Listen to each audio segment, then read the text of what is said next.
the committee said in the previous meetings to say that these high unemployment rate is also a direct link to low collection of rate and taxes in municipalities.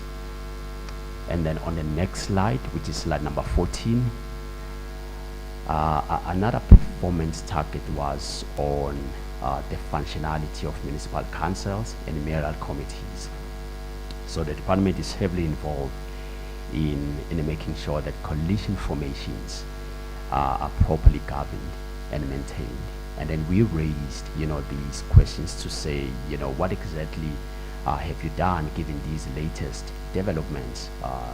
City of Tshwane, Mohale City, the department should reflect on this because it's part of their performance target, which is very important. And then I'm going to move to the next slide, looking at the anti-corruption measures. The targeted municipalities were 4 here, Lesedi, Mfuleni, Rand West, as well as Merafong.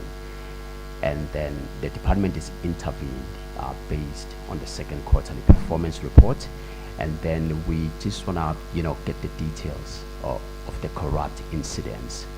We raised this question, Chad, because as I said, I think I was presenting on the 4th quarterly performance report, wherein there were huge concerns about the level of corruption, especially in metros and also in municipalities, and those issues were flagged by the Corruption Watch. So we are still asking, if the corrupt incidents they've came across, and also the corrective measures that have been taken, and also just the status, how far were there any investigations and what happened. And then on slide number 16,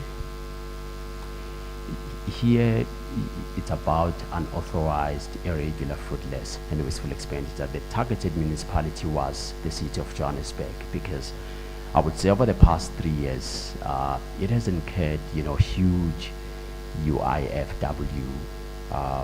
But if you look at the total that was flagged by the AG, it was about 7.3 billion, and then we had to raise, a number of questions to find out about, the proactive measures in dealing with financial governance concerns in the municipalities, and especially in the city of Johannesburg, because that was targeted. And also, we just want to find out why there's been an increase, because year in, year out, there are interventions. You have, I think it's the Debt Management Committee from the National Treasury. So why these interventions have not been effective to reduce the UIF and W. And also on slide number 17, the list of questions goes on and on about the legacy contract, that the expenditure was deemed irregular, and then also about the effort that have been made, because if you don't pay your service providers on time, unfortunately some they take it to court. So you find that the city would be charged huge interest. So we are also trying to find out if maybe there are ways to negotiate all of these things, and also the corrective measures that has been taken to reduce these issues. And then if you look at public participation sub-program, still on slide number 17, under public participation sub-program, we found that there were awareness campaigns that were provided by the department on voter education, and then one of those campaigns didn't take place, and the reasons cited were based on cost containment. And as I've mentioned before about this massive underspending, how come you were not able to implement the voter education campaigns? Because you couldn't spend enough money. You couldn't spend, I would say almost, you couldn't spend more than 60% of your budget in the second quarter, but then you are citing reasons about, cost containment. In what sense? And then also, in terms of the remedial action, the department is saying that they will engage, you know, they will make sure that they provide that budget immediately after the budget adjustment, which is going to take place. On page 18, slide number 18, this one relates to labor relations expert and local government legal expert. That was not finalized during the court under review. And then this is despite the tender being out for two years, twice, and then also they couldn't source the right service provider. And then we are now asking, because it is not clear when is this going to take place, because we believe that legal services are very important in the municipalities, because I mean they deal with a lot of legislations. There are a lot of issues at the local level. It's a highly legislated environment, so you really need these legal services, and also just people to review contract, your service level agreement and so forth. So it is concerning, considering the fact that this is still outstanding, and then we just want to find out when is it likely to happen, because it is not clarified. On the next slide, under program 3, this one is on disaster management sub-program. Here, Chair, the goal was to ensure that the strategy on provincial stakeholder management is completed, and this didn't take place. There was an objection on the tender during the appointment stage, and then the department instituted an investigation to find out the grounds for the objections, and they've since proceeded with the appointment dated the 4th. Although the matters have been resolved, but I think, Chair, it will be in the best interest of the portfolio committee to understand the grounds of those objections, because it is our understanding that if you go ahead with the tender, it means that service provider has met all the requirements, and they are complying with the SCM policies and procedures. Moving to slide number 20, under infrastructure planning sub-program. This is based on municipal infrastructure grants. In the previous quarter, we raised, if you can go to the next slide, slide number 20, we asked the question, Chair, in the previous quarter about MIG expenditure. The committee requested a breakdown, and this is the breakdown that was provided to the portfolio committee on MIG. If you can see at Mfuleni, they've used nearly 100% of their MIGs. Midval, during the time of reporting, it was sitting at 79, and then with the rest of category B municipalities, they've spent just over 80% of those. And then if you can go back to the previous slide, which is slide 20, yes, and then we came up with these oversight issues to find out if there's any new expenditure, because this is ongoing on a quarterly basis, and also they need to confirm if the municipalities in question did receive the new allocations, because now it is the new financial year. And then on expenditure for national grants, we've identified that about 12.1 billion has been utilized during the time of reporting out of the allocated amount of 14.4 billion. This is a significant improvement from the metros, because you will recall that at some point they had to motivate to the national treasury why those grants should not be taken away, and this was due to under expenditure, and the committee was very robust to make sure that they improve on expenditure. And then if you move to the next slide, slide number 22, these are some of the issues that relate to poor expenditure, such as lack of planning and delayed procurement processes. And despite the one-on-one meetings, the CAPEX war room and IGR structures by the relevant authorities, the issues still persist.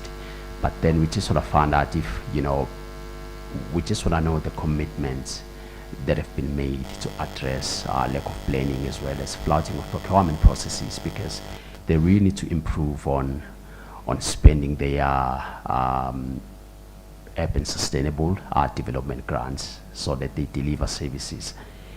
And then if you move to the next slide, this one is on multidisciplinary teams to provide capacity in municipalities on engineering as well as town planning, because these are some of the skills which are lacking at the local level. Although finance has not been mentioned, but we've seen various reports, especially from the Auditor General, that the finance skills are also an issue at the local level.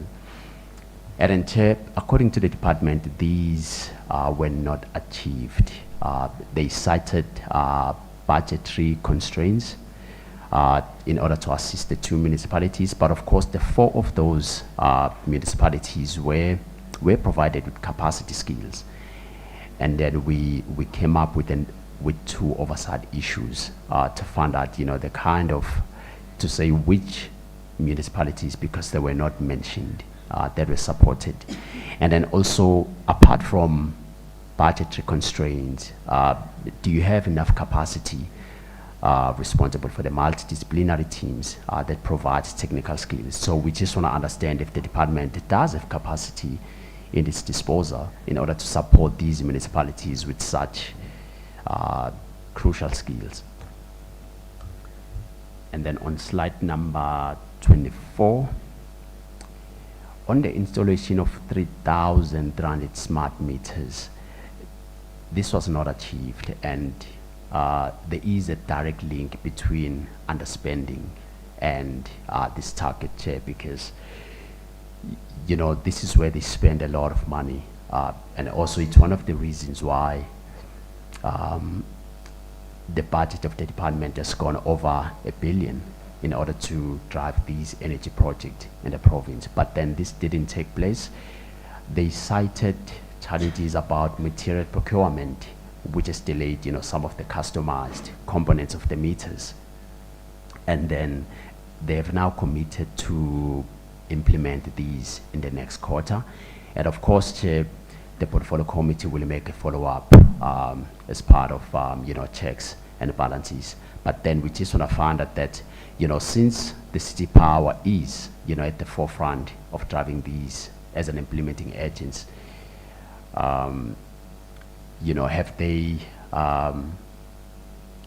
procured those customized components, and then is there value for money since these will be sourced from international? And then another serious issue is on the refurbishment of the John Ware open cycle gas. There's been a lot of various reports about this, Chair, to say, is it operating at 50 megawatts as we speak, or is just 9%? So the department will be invited to clarify these matters. And then what we found is that, the 2 units cannot run simultaneously in order to pump that 50 megawatt in the absence of the governor, which is responsible for speed and the electrical power of the turbine generator. So in order to bring the portfolio committee into confidence, they need to provide, a detailed report on this.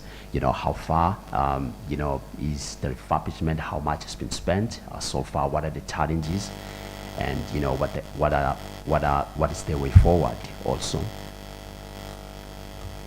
And then under traditional institutional development on the next slide, not much has been uncovered here, except that there were only 2 targets, and both of those targets were achieved. The first one being on claims. There's been a lot of issues about, who's the rightful kings. The department is receiving a lot of applications from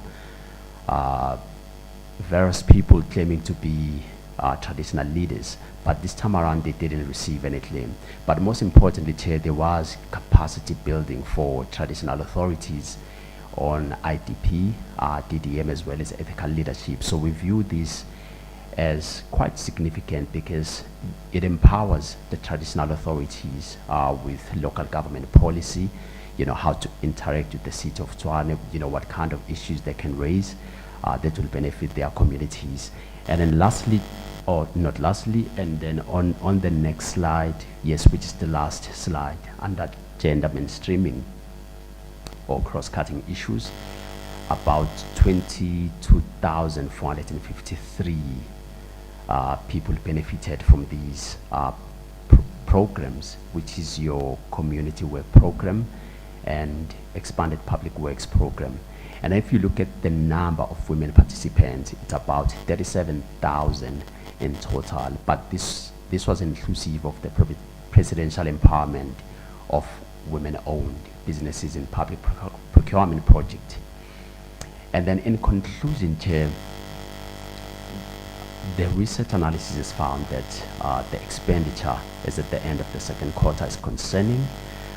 For instance, they've utilized about 57% of the budget at the end of the second quarter, and then 29%. So this should be viewed with concern, because the department is now lagging behind on energy project implementation. And then also internal factors such as poor planning and procurement delays, have prohibited the successful implementation of energy efficiency projects across the province. And that brings me to the end of my presentation, Chair. Thank you.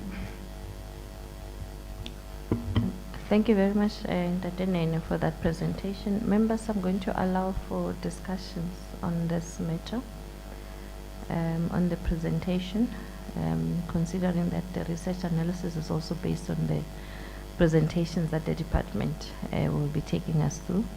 So we can either also continue to deliberate on some, but on some questions that you might have, I would request that when the department presents, we also give to them, because then they must respond. But maybe Ndatenene, before I hand over to members, just for my own clarity, the remarks that you have made on the recommendations to the committee, are we going to write a formal letter to the department if once the committee has deliberated and has agreed, or we have to wait for the engagement here and ask those questions? Just guidance. Thank you, Chair. All the recommendations and questions that we have raised, we're going to write a formal letter.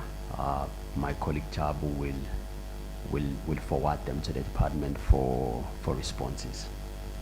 Thank you, Chair. Yeah, thanks for that, members. Let me allow for discussions. Member Masalong, member, oh gosh, sorry, member. I must delabel. Yes, I must write your name down. And member Raslingwan. I'll also comment at the end. Thanks. In that order. Thank you very much, Chairperson, and let me welcome the presentation. But I just have one question for now.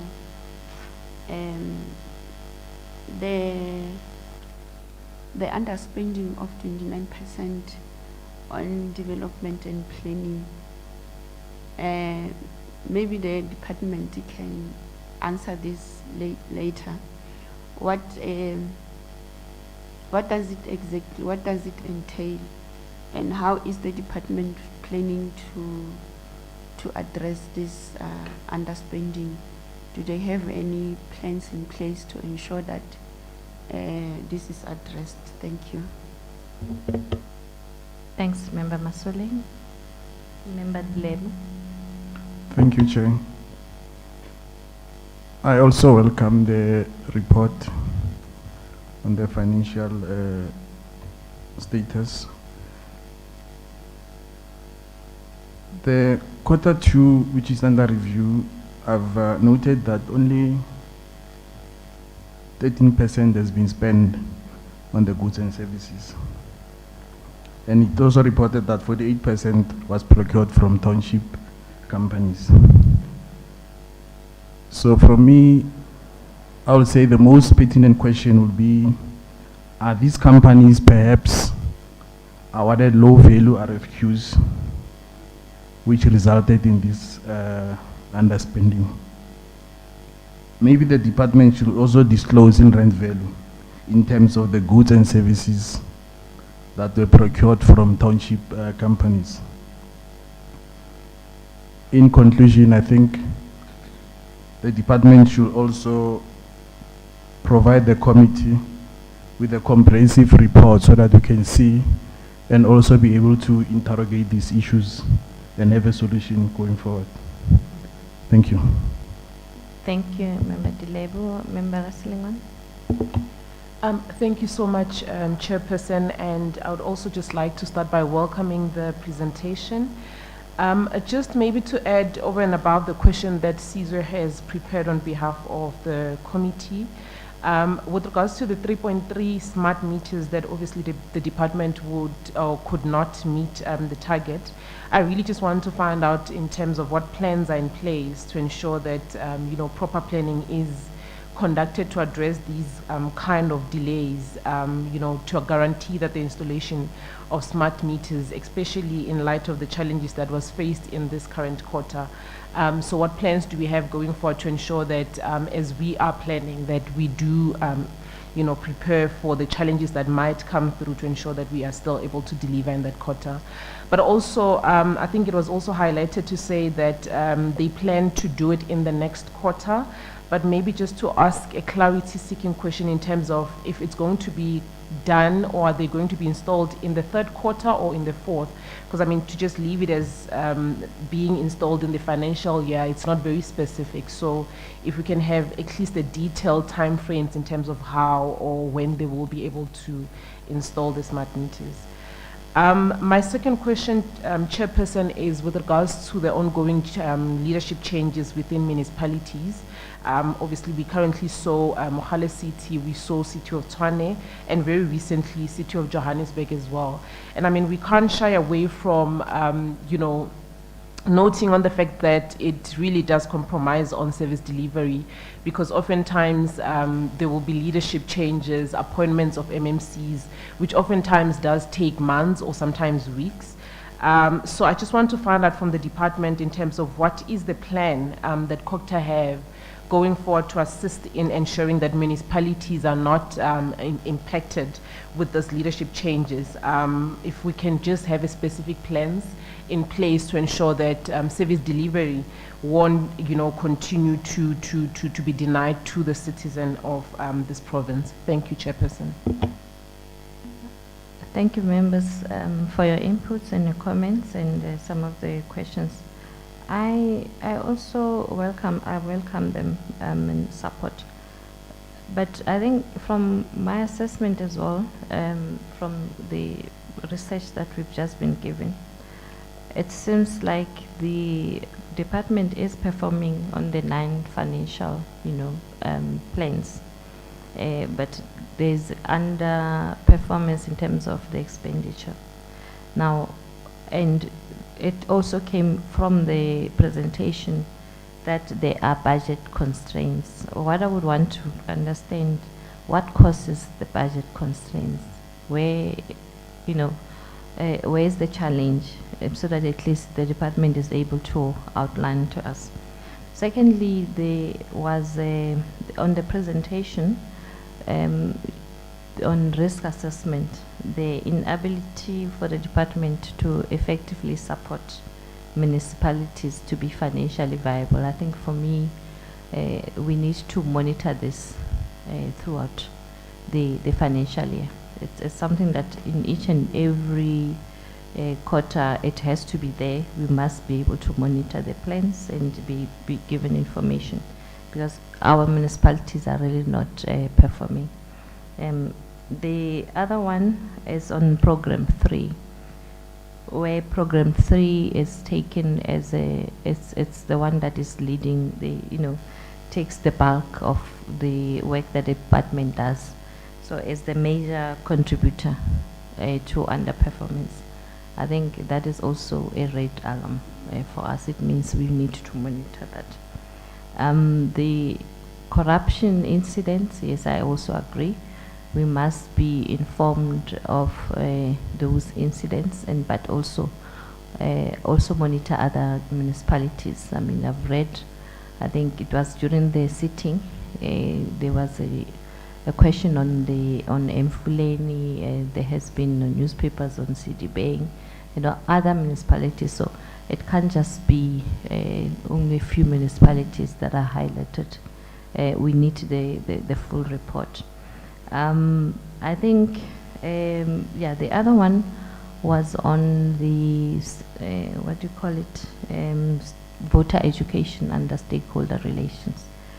I don't understand why would the department not perform, because it says there's budget constraints, but we do have ambassadors. I think we do have voter ambassadors. Does that, what is that challenge that they encountered when it came to budgetary constraints? Because my understanding, the ambassadors are placed in wards. Now, why would there be a constraint? So I would want to understand that.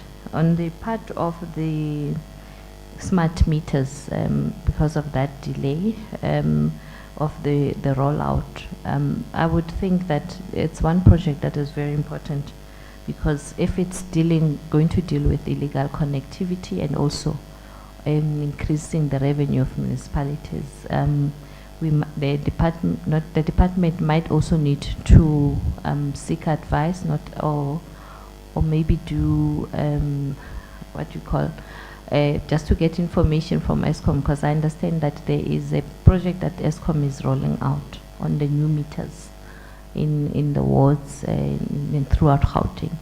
And what they normally do is that when they find that the committee members have not been buying the electricity, for so many years, then they have to pay a certain amount for them to be given these new meter boxes.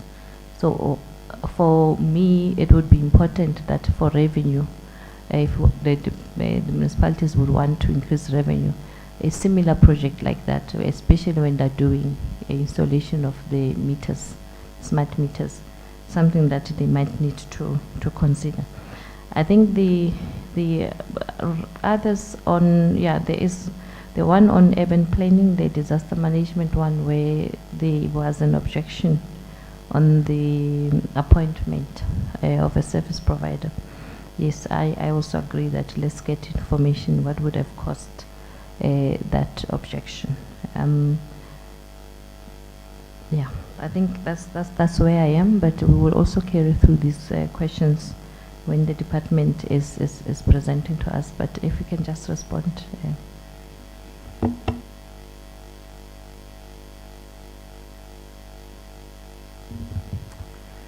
Thank you so much, Chair.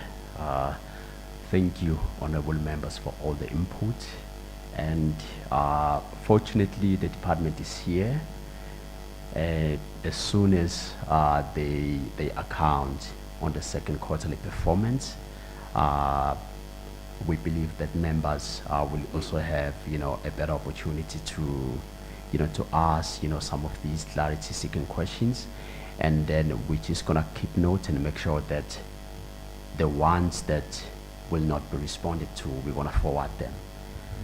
I think what we will do with my colleagues is that, on some of the issues that you have raised, we're gonna make sure that we make those additional questions, because you raised a lot of questions on smart meters, and then reports on corruption incidents. We're gonna rework on those questions and consolidate, that report. So on my side, thank you, Chair. Thank you very much, Ndatanene. Members, may I request that we move for the acceptance of the analysis? Member Rasnawan. Thank you so much, Chairperson. I move for the acceptance of the analysis. Thank you, member. Do we have a seconder? Thank you, Chair. I will second. Thank you very much, Member Dilebo. I want to propose, members, that maybe before we move for the next item, so that we are quick in terms of the agenda items that only need members, that we maybe attend to item 9 to 12, and then we'll go back to the item 6. Is that fine? Okay, I'm going to request then the coordinator to just take us through item 9 to 12. Thanks.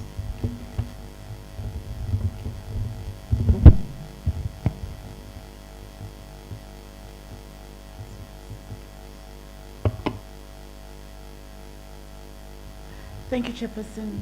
Item 9 to 12, NCO bills.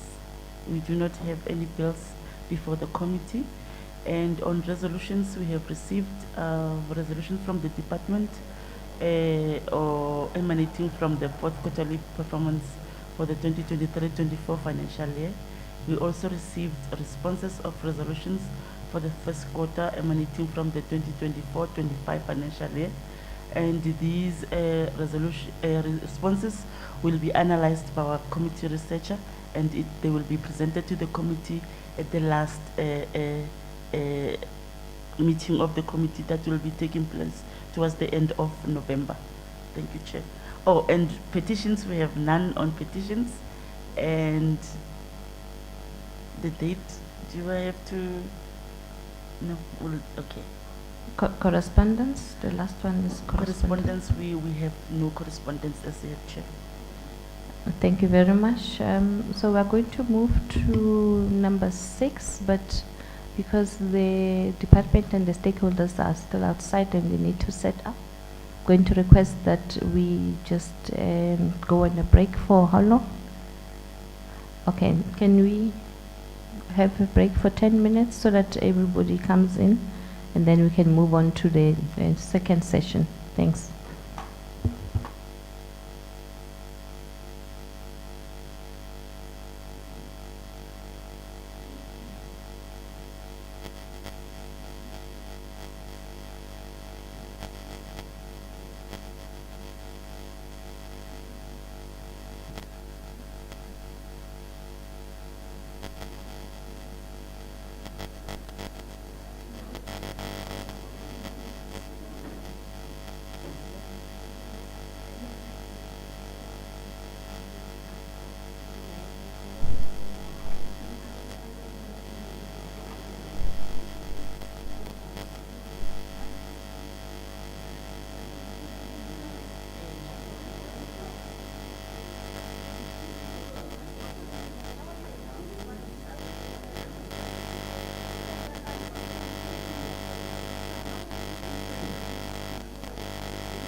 as members to also participate, because you are here to witness on how the department is able to use the public funds. So you need to form part of this. And as members of the public, you're also welcome to make written or verbal submissions after the department has presented and the committee has made their inputs. So you will be given that opportunity. Once more, let me welcome the Office of the Auditor General of South Africa. You are invited to observe. Also, if you want to give advice when necessary, you are also welcome to make any observatory remarks or recommendations after the presentation of the department. So we're going to start with the department. I'll hand over to the HOD to make the opening remarks, and you will also confirm who's going to make a presentation. HOD, I'm told that I must invite you to sit next to me. So, yes, the chair. You can come through. If you can just make your opening remarks, and you will also advise who's going to make a presentation. The first presentation, as I said, is on the annual performance report for the 2023-24 financial year. We will make deliberations and also accept presentations. Thereafter, we will go to the next presentation. Thanks. Please go ahead, HOD, when you're ready.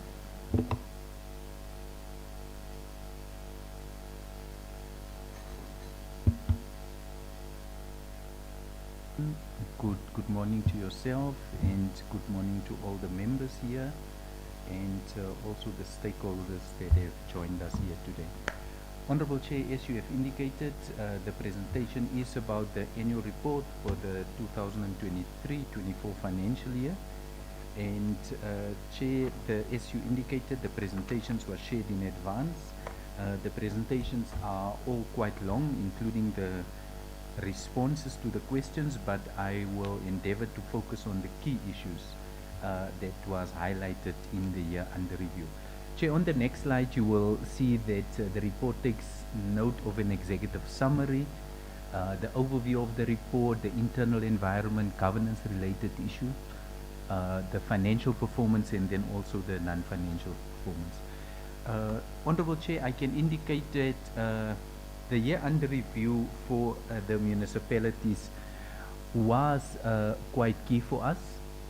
We also know that the end of the financial year was ended, and then we were also planning for the 7th administration. And with the municipalities, it was critical because municipalities have gone through a lot of destabilization, issues relating to governance, but then also some instability issues. But as a province, we had then welcomed the 7th administration, and there were key focus on the 5 elevated priorities, and the department's responsibility was to ensure that municipalities also discharge their constitutional mandate. They focus on our TISH areas, which is a key pronouncement by the Premier, specifically townships, informal settlements, and hostels. And importantly for us is, if there are no stability in the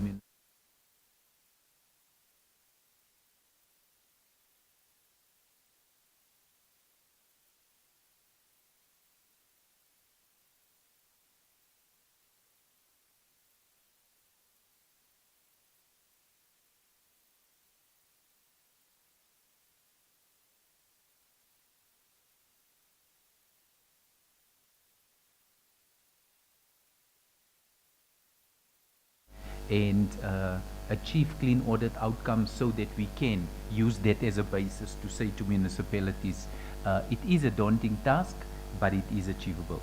So it function, and that's the biggest component of the department's budget. Since the energy project has been incorporated in CoGTA, the urban planning team and that particular branch also forms one of the key deliverables, but similarly in terms of the budget, it also forms part of the biggest portion of the budget. Our focus on on local government was to ensure that we support municipalities, that is both with capacity building but legal and labor experts, and from an infrastructure perspective, we know that is an area that requires significant attention in municipalities. Our focus was also on that particular area. We needed to ensure that governance is the cornerstone of the internal control environment, and we needed to ensure that our governance structures are fully functional. From a planning perspective, we had what we call a IDP week, where we engage with municipalities on their integrated development plans, because an integrated development plan is just not a plan. It's a plan that will give a sense of where the municipality is going. Where will they focus on service delivery in the different townships? What will be done? And all of those should be done within the confines of the budget. We also know that Gauteng, with the smallest land area, but with the bigger size of the population, is also affected by spatial integration. And as we build houses, as we build different economic nodes, we must make sure that as we build those, we must make sure that communities are close to clinics, they're close to schools, and when we do human settlements, there should also be roads. So there is a need for us as CoGTA to make sure that we bring all role players together, that as we plan and as the municipality plan to build houses, all role players are brought together to ensure that we ensure integrated planning. From a traditional institutional management perspective, we can say that we have supported our two traditional councils. Whilst we also know that we get national involved, there is also a need for us to do a bit more. There is issues relating to infrastructure delivery, there's issues relating to maintenance, but there's also requests for additional support. And the work that we are doing in CoGTA is also to ensure that we support the implementation of policies, norms and standards, systems, but then also support the regulatory framework. And there was also a process underway that is currently with the Premier. From a control environment, and from what the Auditor General said about the department, is the AG would focus on the submission and quality of annual financial statements, the useful and reliability of performance information against your predetermined objectives, that is your annual performance plan, and they would then focus on compliance with laws and regulations. In all three areas, the AG have not raised any material findings. The AG has given us the unqualified opinion, which is a clean audit, although we must say the AG have focused on some areas in the control environment. And as CoGTA, Honorable Chair and members, we are saying that whilst we have achieved the clean audit outcome, we should not be oblivious to the fact that there should still be further changes in our control environment. We should be more robust when it comes to internal controls, budget management, expenditure, and we must make sure that how we discharge our duties, we can see that there is impact in communities. And with some of the issues raised by the AG made mention of issues relating to tangible capital assets, some of the accruals that that was overstated, and the disclosure of the principal agent agreement. The work that we have done with City Power as our implementing agent for the energy project. And then of course there were other issues relating to general administrative duties, such as the publication of our e-tenders and compliance with preferential procurement frameworks. These we believe that we have started to address already. We report to the audit committee and we report to the risk management committee on a quarterly basis. And as I've indicated on the next slide, Chair, there were no material findings with any of the key matters that was audited. That is the financial statements, the annual performance report, but then also the compliance with laws and regulations. The internal environment, Chair, I must say that all departments, CoGTA in particular, has been affected by the current sluggish economic growth. Budgets has been under significant pressure. Municipalities have requested additional funding from CoGTA. Where it was possible, we have provided them with additional funding. Our view to the municipalities is they must earmark the funds that they receive for service delivery.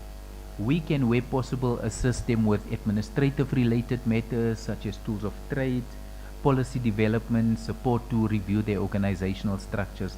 But the funds that was received from revenue management, it must be earmarked for service delivery. But obviously as CoGTA, with the current challenges in the provincial fiscus, where we could support we have, but of course as a department we cannot fill all the vacant positions that we have earmarked. And with all those, we're still sitting at 39% of women in SMS management positions. We believe, Chair, we will gradually improve that area. It will not be a function that we can improve in 1 year only. The cost containment measures that's been applied is very stringent on us, and to ensure that we do not exceed the budget, the department needs to seek approval from the Office of the Premier for the filling of positions, but then also from the provincial treasury to ensure that funding is available. And the provincial treasury has applied stringent measures. Even if you have a bit of savings, it's not just savings that you can use.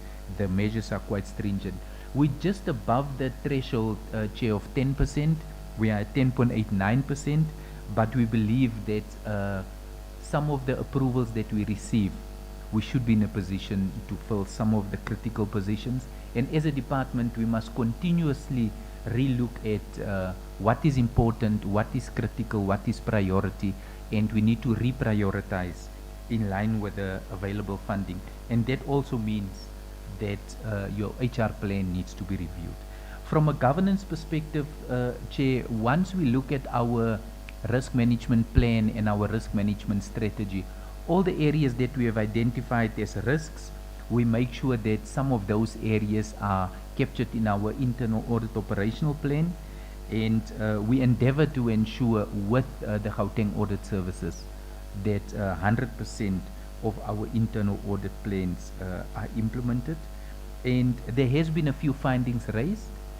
The audit committee have expressed not concerned, they have compelled the department to implement the recommendations in audit reports more expeditiously, because we believe also as a department we are lagging behind in some of those areas. These are all to make sure that we improve the control environment, and the audit committee, they have expressed satisfaction with the control environment, whereas they have raised that a few key issues requires our support and intervention. Stability in municipalities, because if municipalities are not stable, it means service delivery suffers. If service delivery and the stability of the municipality, if they are not in sync, it means budgets cannot be passed, and if budgets cannot be passed, service delivery and maintenance and all the areas are then affected. So disaster management is also a key area. We know we are living in a current state where disasters just happen. Inclement rainfall, the weather, all has an impact on those. And we need to make sure that we have a department that's disaster ready to support municipalities, of course with the assistance from national. And other areas such as our intergovernmental relations, management of our traditional leaders and also support to them, including making sure that the performance of the department is always exemplary. For the year under review, Chair, the department have spent 99% of the budget. Only 11 million rand was unspent. During the period under review, we were sitting with a peculiar issue of our community development workers that have not achieved their pay progression for quite some time due to challenges, and we had to attend to that. We were talking about over 230 staff members, and we needed to make sure that there is sufficient funds in our compensation of employees so that we can pay them. And we all know that the community development workers, they are working in communities, they facilitate the resolution of community complaints, and their work is absolutely critical to ensure that we bring services closer to communities. Other than that, we have also transferred about 33 million to municipalities for the various support functions, fire and rescue services, EPWP, but then also for disaster management. Uh, if we just look at the programs, program 1 as such, we've indicated that the program has spent 99% of the budget. Under program 2, 98% of the budget was spent. Program 3 spent 100% of the budget, and program 4, 93%. It appears that 93% is very low, Chair, but the budget is very small in comparison with all the other programs. It has a budget of about 24 million, and 22 million was spent, which means you only had about 2 million that was underspent. And from the 11.7 million, you had 1.5 million that was recorded as underspending in goods and services, and that was primarily for 1 or 2 RFQs and tenders that could not be finalized. And this is also when the suppliers are non-responsive, or if they are not non-responsive, it's suppliers that do tender but they don't meet the qualification criteria. On the next few slides, we're just sharing with you what the adjusted budget was, what's the actual and what is the balance in each of the particular areas. But the amount of 99% that was spent in comparison with the non-financial performance, we can say, Chair, that there are proper alignment, because you don't want that margin to be too big. You don't want to over-comply and underspend, but you want to make sure that there is a balance between governance, compliance, expenditure, but then also service delivery. And from a non-financial perspective, we can say that the targets achieved was 96%. So 96% non-financial performance, 99% financial performance. There were closer alignment between the two. And in the administration program, only one target was not achieved. And in program 2, all the targets were achieved. In program 3, there was also one target not achieved. And under traditional institutional management, all the targets were then achieved. So essentially, we were sitting with 2 targets, and one of those targets was primarily as a result of supply chain management processes. And we just need to quantify that, Chair, that where we have challenges in supply chain, it's not because the process was not followed, or it's not because the process was delayed. It's because once the tender was advertised, by the time it closed and you assess, the suppliers was then non-responsive. The next slide just gives a sense of where the 4% non-achievement were, and it just gives some of the performance highlights. You will also note, Chair, that during the period under review, due to the lot of instability in municipalities, some of our key priorities was to ensure that we deal with coalitions, and to ensure that where there is challenges in municipalities, we have assisted with municipalities, assisting them to ensure stability, because in the end, Chair, if service delivery is not happening, the account is then placed on the shoulders of CoGTA to respond. We also talk about some of the debt reduction strategies that's working. It's an area that still requires some significant attention, Chair. The provincial government have continued to pay for services, but there is a number of departments that have not fully paid municipalities for their services. So we hope that the Debt Management Review Committee that's in the Provincial Treasury, supported by CoGTA, is dealing with all these disputes.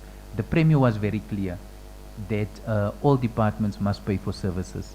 We cannot be accountable for the demise of municipalities due to the non-payment of services. Chair, over the last year, we have also paid some significant attention to the filling of vacant positions in municipalities, particularly municipal managers, CFOs.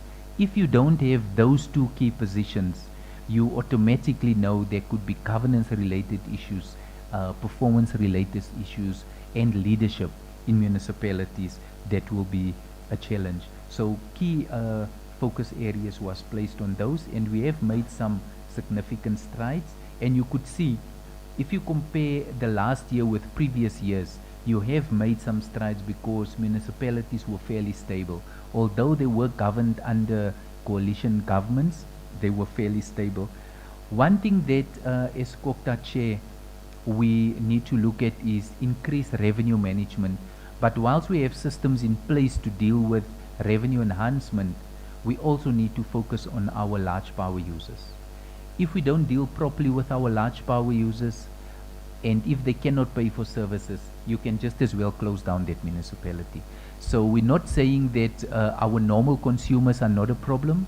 We know we have a lot of indigents in the municipalities, and with the e-indigent register that's announced by Premier, we should be in a position to support our vulnerable communities more effectively. But our large power users is the ones that really needs to pay. So metering, accounting for your services that's been rendered and your services that's been consumed is a critical part of the work that needs to be done by CoGTA. Just two particular areas that we thought we should mention, Chair, and upfront we're saying that we have paid 95% of our undisputed invoices. There were a few challenging areas, particularly when it comes to system issues.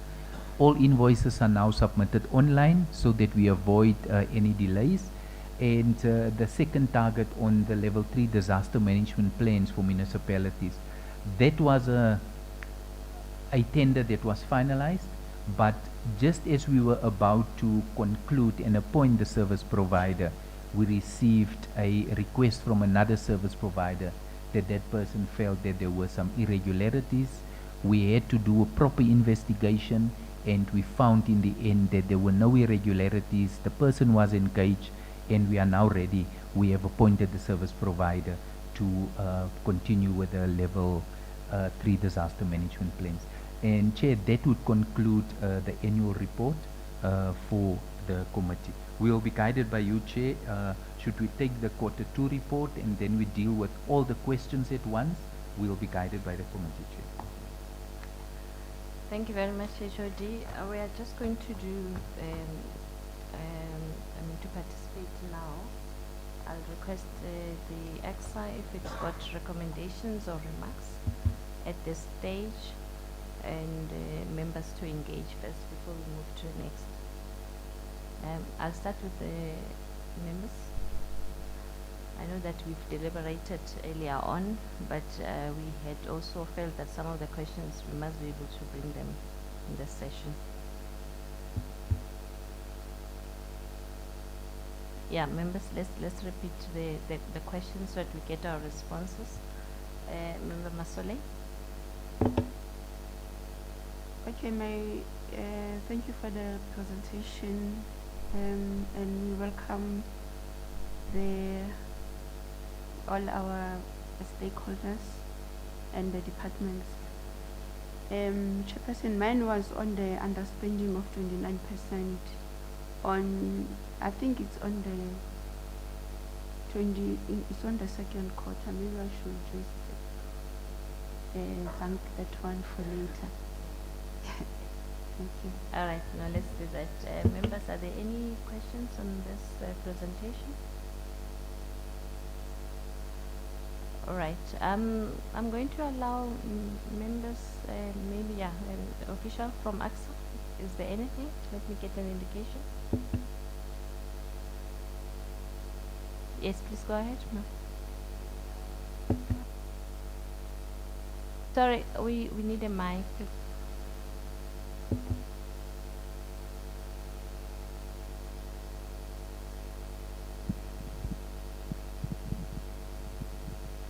Thank you.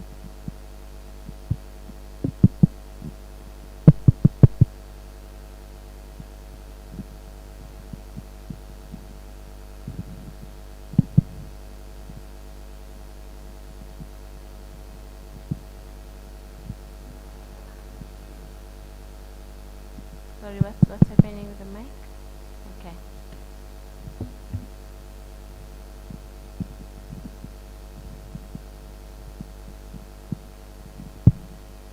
Thank you, Chair. We do take note of the presentation from the HOD, and we can confirm that is indeed also the reports that we presented after the audit for 23-24 was concluded. I think one of the key recommendations that we just made to the department is around the annual performance plans and how the indicators are crafted, the majority being more activity and input based, and it's difficult to always see the impact of those indicators at the municipal level. So that was just one of the key recommendations based on the prior year outcome that we did share with the department. That was just my comments, Chair, not really questions on the presentation. Thank you. Thank you very much. I'm going to allow Member Diaga. Thank you, Chair. I'm not sure that what I'm going to say is so much as a question as it is a comment, and that is about, and I've raised this before and I'm going to raise it again, and that is about the department engaging with, or the Premier or whoever is responsible for engaging with City Power or Pick It Up as the latest one, to take responsibility for electricity provision in the rest of the province, when this is an entity that's already troubled in its own right, just delivering services in Johannesburg. So I find it a little bit of a problem when you deal with an entity such as City Power without sufficient budget to perform its duties in Joburg, to now be expected to deliver services outside of Johannesburg. The question I'm having, or my concern rather than the question, is, first of all, where will the money come from? How will we know that the money, that the budget allocated for these additional services will be used to actually do or fulfill the new additional function? Where will the manpower be coming from to do that? We know that these entities very often have very highly qualified people that lacks technical skill. So it is all good and well that the entity and in government that we focus on qualifications, but in the absence of technical skill or skills development, it means absolutely nothing. And we have seen that time and again. An entity like City Power is already utilizing contractors to do their work instead of them doing the work themselves. So their main role becomes that of a project management. And I'm deeply concerned about us putting an additional burden on an entity that frankly cannot deliver the services they're expected to do. And if we are going to do that now with other entities in Johannesburg, just because it's close to the legislature, which I can't think for any other reasons, when we talk about Pick It Up, it's also now going to be utilized to do cleaning services. Pick It Up's mandate is not to clean streets. The mandate is that of refuse removal for households. It's not a entity responsible for cleaning streets or parks, etc. That's a separate entity that should be dealing with it. And if we're now going to try and expand on that entity's mandate, we are putting the entity at risk. We know the challenges that these entities have, and we are now putting them at risk of failure even more so, simply because we are not taking that into consideration. Thank you very much. Thanks, Member Diaga. Member Musoma.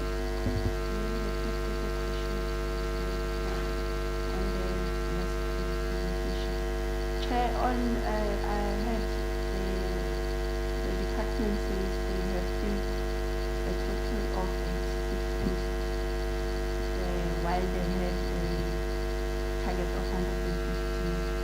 They have a vacancy rate of 25%. Do they have a plan to fill this gap? And my second question is on the capacitated councillors and official funds and everything. I think if I got the number right on NHEC, has this had a positive impact on the service delivery? And do they envisage to capacitate more officials and councillors? Thank you very much, members. Maybe just before I'm going to give to our stakeholders as well, just also make a remark to the officials. I think from the presentation that you have just made, the observation that the committee has also made is that there seems to be an emphasis or the meeting of targets on the non-performance claims more than on the, non-financial, on the non-financial part as compared to the financial one. And because you are raising the budget constraints, so the committee would want to understand what are those budget constraints that you are mentioning. And also, the committee also has a concern on the impact of the work of the department, especially on service delivery. It's going to be an ongoing concern for the committee, because the committee, as the ASA has mentioned, that in terms of the performance contract or the performance plans that you have, since like the department is able to tick the boxes, but there is no impact. So that is where we are going to focus. Secondly, on the financial viability of municipalities, the committee will be watching that very closely, because we would want to be able to get the plans on how we're going to assist the municipalities to become financially viable. And there was a matter on the, I think it's the smart meters from the city of Johannesburg, where it's unable to roll out that project or conclude it. But there has been a comparison on what ESCOM is currently doing in all the municipalities where it's able to install transformers, but the communities will have to pay, before that is done. So as part of your plans to increase revenue in municipalities, what are the plans in terms of doing similar exercise for those customers who are paying directly to municipalities, or when they have to include or install new meters, so that you are able to increase your own revenue? Yes, we do also acknowledge that there is a project that you are currently doing on the indigent process or system, so that those customers that are unable to pay for those services will be able to be addressed. And so those are some of the deliberations that we made as a committee. We would want to get a response on. Can I, at this stage, request members of the public if there are any comments, remarks, or questions you want to pose to the department? There is a mayor in front and the woman that at the back. Yes, in front of you. Thank you, Chair. Good morning, everybody. My name is Alina. I'm from Zone 9 PV, Ward 22. It's a pity, it's a reporting day today. I wish we were called in a debate so that we engage. We really have concerns. As an NPO, I've had Chair indicating issues of appointment in the municipalities.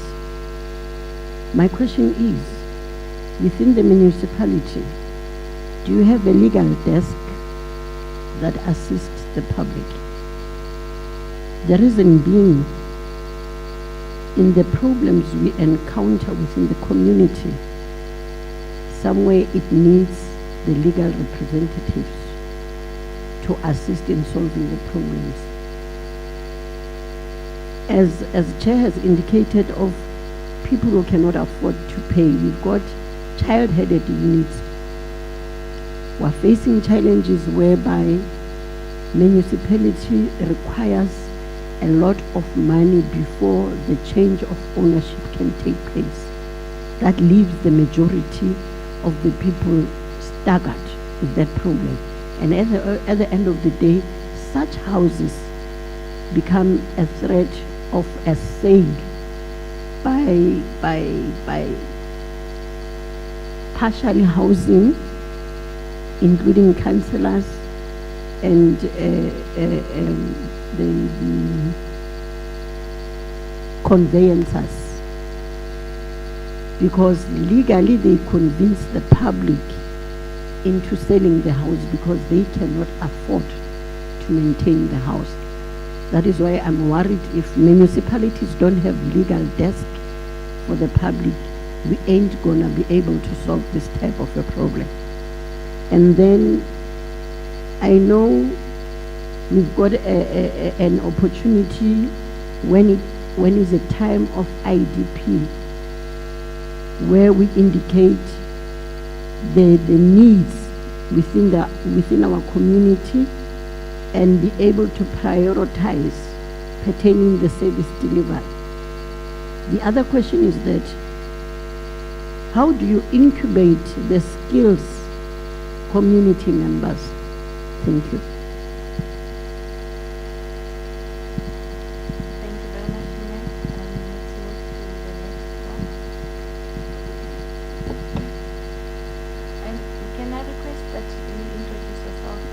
Let's go back to Nina. I just want the name again. You said Nina Alina, yes? Okay, Nina Alina. And then you can introduce yourself. Good morning, everybody. Thank you very much, Chair, for giving me this opportunity. Mine is just to raise a concern because I'm Maboteng Konwani from the Rato Luncheon Club for the elderly people. So I'm worried about the level of service that we see on the ground in the municipality concerning two things. The first one is power supply, where you find there's no electricity and older people are vulnerable, they get sick, and that is not attended. And then you find ESCOM people moving around and other people demanding high amounts of money, which we think is uncalled for. The other issue is the issue of sewer network. We live in areas that are so filthy. Sewer is running like a river inside the street, and the smell is unbearable. So that indicates that the government is not taking care of its own people. We can hold meetings, we can come with proposals and discussions, but what is actually on the ground totally is a bad reflection of what we expected, especially during the time of the struggle when we were fighting for our freedom. We're not fighting for us to be exposed to the smell of sewer day and night for years. If I look at the budget, I see municipalities do get allocations, but what they do with that money, because if they can't fix the issue of sewer network and the issue of power supply, there's something wrong in the system. The last issue is the issue of ESCOM, because I'm from Sidibeng, the Mfuleni municipality. There's something that is turning to be a joke, where you find a government institution taking over the other institution. What is that? It's a monkey trick and foul play. You cannot find two institutions, of one the same government, but the other one is against the other, including the rainwater itself.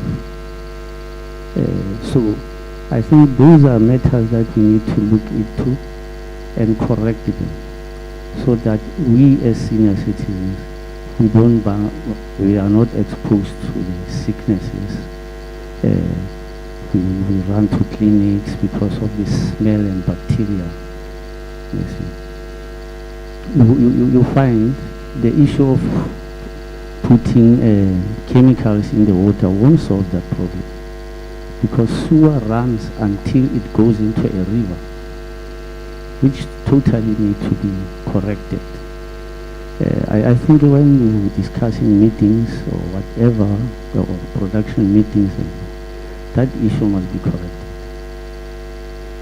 In the past, the water could not run until it gets into the river, but now it's a norm. I think that's all I have to raise as a concern. Thank you very much. Thank you very much, Dr. Mabota. At this stage, we're going to request the HOD to respond to the remarks.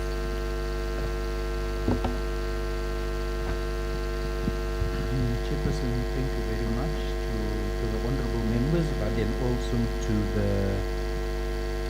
the community at large that have raised these concerns. Chair, I can comfortably say that the concerns raised by Member De Jager on the city power, the pick it up issues, is some of those that we have looked at as well. We know that there were capacity constraints, and we know that they cannot neglect the current work.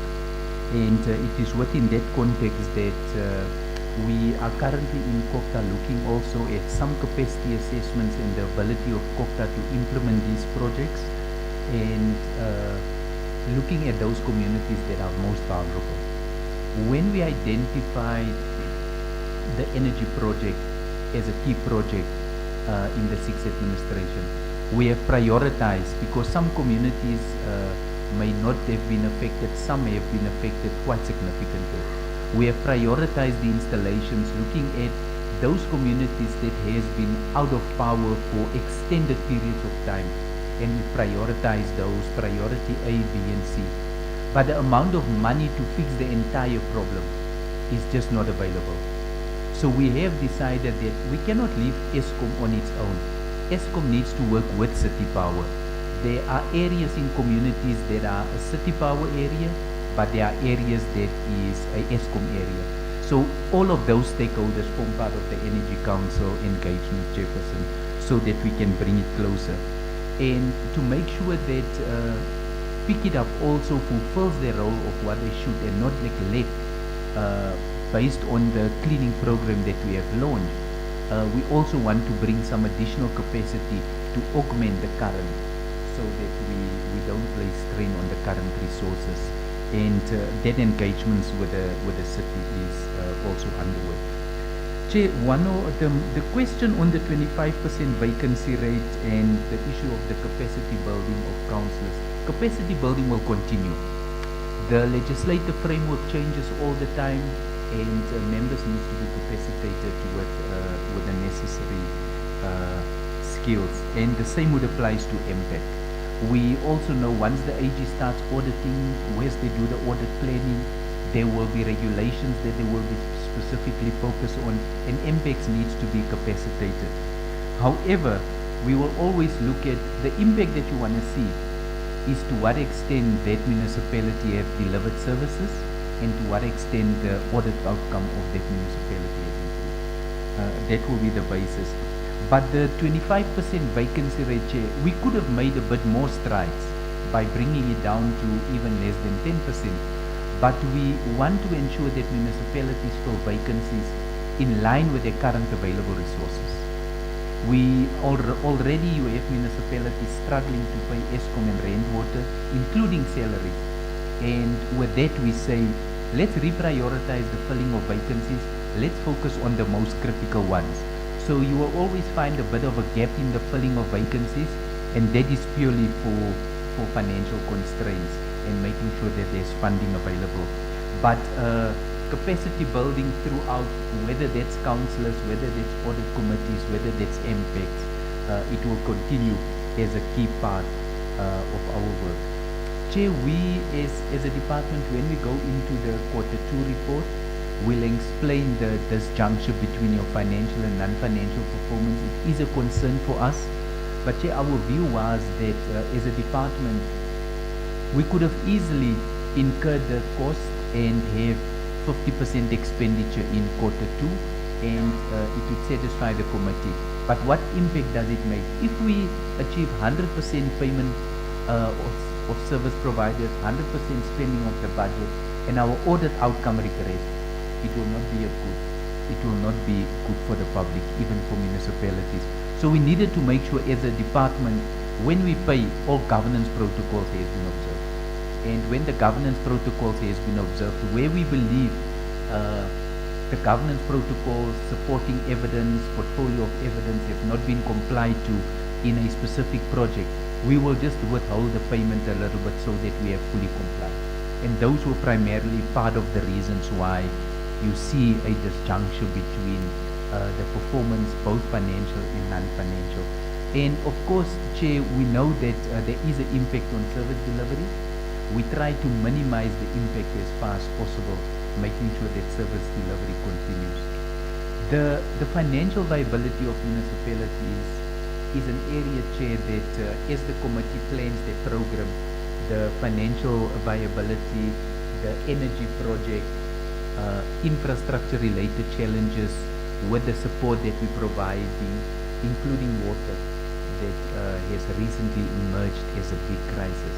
Is some of those projects that we want to brief the committee separately on, because the interventions that we are embarking upon and the structures that we are putting in place is quite substantial, and the work that we are doing, bringing both national and provincial government on board, including your municipalities and those MNCs responsible for those portfolios, we hope to make some significant impact. I know one thing that is not sitting well when it comes to infrastructure is the level 1 restrictions that we have compelled municipalities to implement, but that is because of the looming crisis that we are sitting. And we are meeting on a weekly basis to check the impact that has been made with the level 1 restrictions. And if we need to look at beyond level 1, we would not have a choice, Chair, because we are facing a looming crisis. Chair, we must say that the work on the smart meters, the work on the solar HIMARS lights, the work on the transformers were all based and consulted with municipalities. CoGTA won't go into a municipality and just put HIMARS lights or smart meters. We get the directive and the specifications from the municipalities, and we identify those beneficiary communities in line with the discussions with the municipalities. So we hope that municipalities continue their engagements with their citizens. They have an accurate analysis of where the challenges in the communities are, and with the limited funding that we have available, we can make a big impact in those communities. But we have taken note of Malina's comment. We'll see how we can assist getting the municipality involved, getting the Department of Social Development involved, and see how we can assist. And of course, with all the projects that we are doing in municipalities, we know City Power appoint a lot of contractors that is part of the approved panel of service providers. We make sure that some of those skills can also be transferred into some of the community members that we serve. Chair, service delivery on the ground, if we look at the replacement of water leaks, replacement of pipes, just general maintenance is a serious concern. We are now at a stage where we want to compel municipalities that where we identify a leak, they should fix such in about 48 hours. Because the longer you take to fix leaks, the more water you are losing. And that was a discussion that we had just last night, Chair. The sewer problem, Chair, I must say, Chair, National have now identified there is also a serious problem. In Empoleni specifically, we have the Section 63 intervention by rainwater. We also have a special purpose vehicle that we want to embark upon there. Premier made a public pronouncement that we need to get the Randwest City as an implementing agent to deal with water and sanitation problems. But the challenge is huge, and we want to work with municipalities to improve infrastructure plan, infrastructure delivery, and infrastructure implementation, because those are funding that you receive from national, where you don't need to get revenue for. You get it from national. The only requirement from national is you requested the funds, we've identified the need, ensure there's proper planning, implementation, and the communities benefit. We have seen the amounts of money that has been returned to the national fiscus. That is a grave concern for CoGTA and for the Premier. And we want to sharpen our work that we are doing in infrastructure, bring agencies on board such as MISA, Infrastructure South Africa, so that we can assist. As we know, some of the capacity in the municipalities has been eroded. So that's where we are with that, Chair. I want to invite my team members to make further inputs, Chair. I was hoping you would say the entire team must come and sit at the front, because they are hiding where they are sitting, Chair. So if there is any additional inputs, they can make such inputs, Chair, if you will allow. Thanks. We are going to allow the speakers, but before that, Thank you, Chair. Just in terms of what the HOD was saying about leaks, fixing leaks within Port House, I really want to strongly advise that the HOD fight very hard for the municipalities to get first line response teams in place. In every water department in the entity like Johannesburg Water, first line of response team, the job of that team would be to immediately, once a big burst is identified or reported, that a team will immediately go and isolate that burst. Just by simply closing one or two valves, isolate the burst. A couple of people might be or will be impacted on, but not to the same extent that you would have when there is a massive area without water. That first line of response team can then still be utilized to also fix and repair leaks. But that is something that we did discuss at length previously in Johannesburg Water, and I'm not sure why that did not happen. But such a team can really help us to save and combat the huge losses that we see. The second thing, and again, level 1 restrictions is a wonderful tool if to reduce water usage, but only if there's a penalty involved. At the moment, only Tshwane has a penalty for level 1 abuse. So in Johannesburg, there's a level 1 restriction, but what does it mean? Nothing. There's no penalty. JMPD not going to come knock on my door when I hose down my driveway, simply because there is nothing that they can do. They can't arrest me, they can't issue a fine. To be able to have a restriction with a penalty requires a council resolution.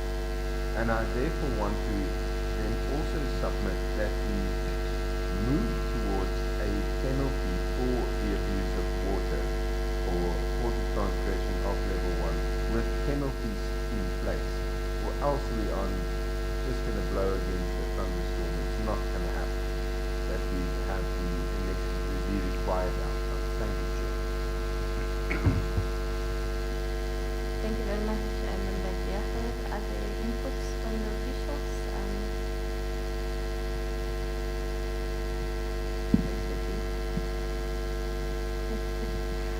All right, no, thank you very much. Let me thank the HOD and officials for the presentation and the responses.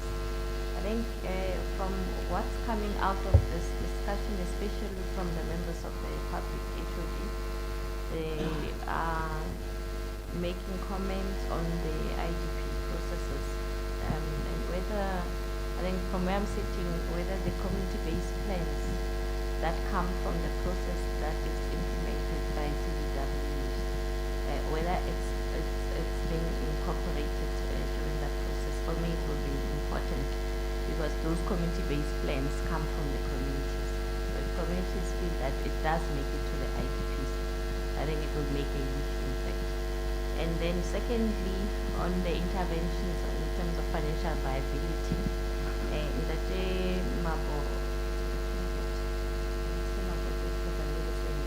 yes, Ndate Mabote. Yes, Ndate Mabote also mentioned the, on the sewer spillages, but also his concern is that when we've got entities that are deemed to be taking over, or institutions, other institutions like the Mfumuleni one, you've mentioned HOD, the SPV.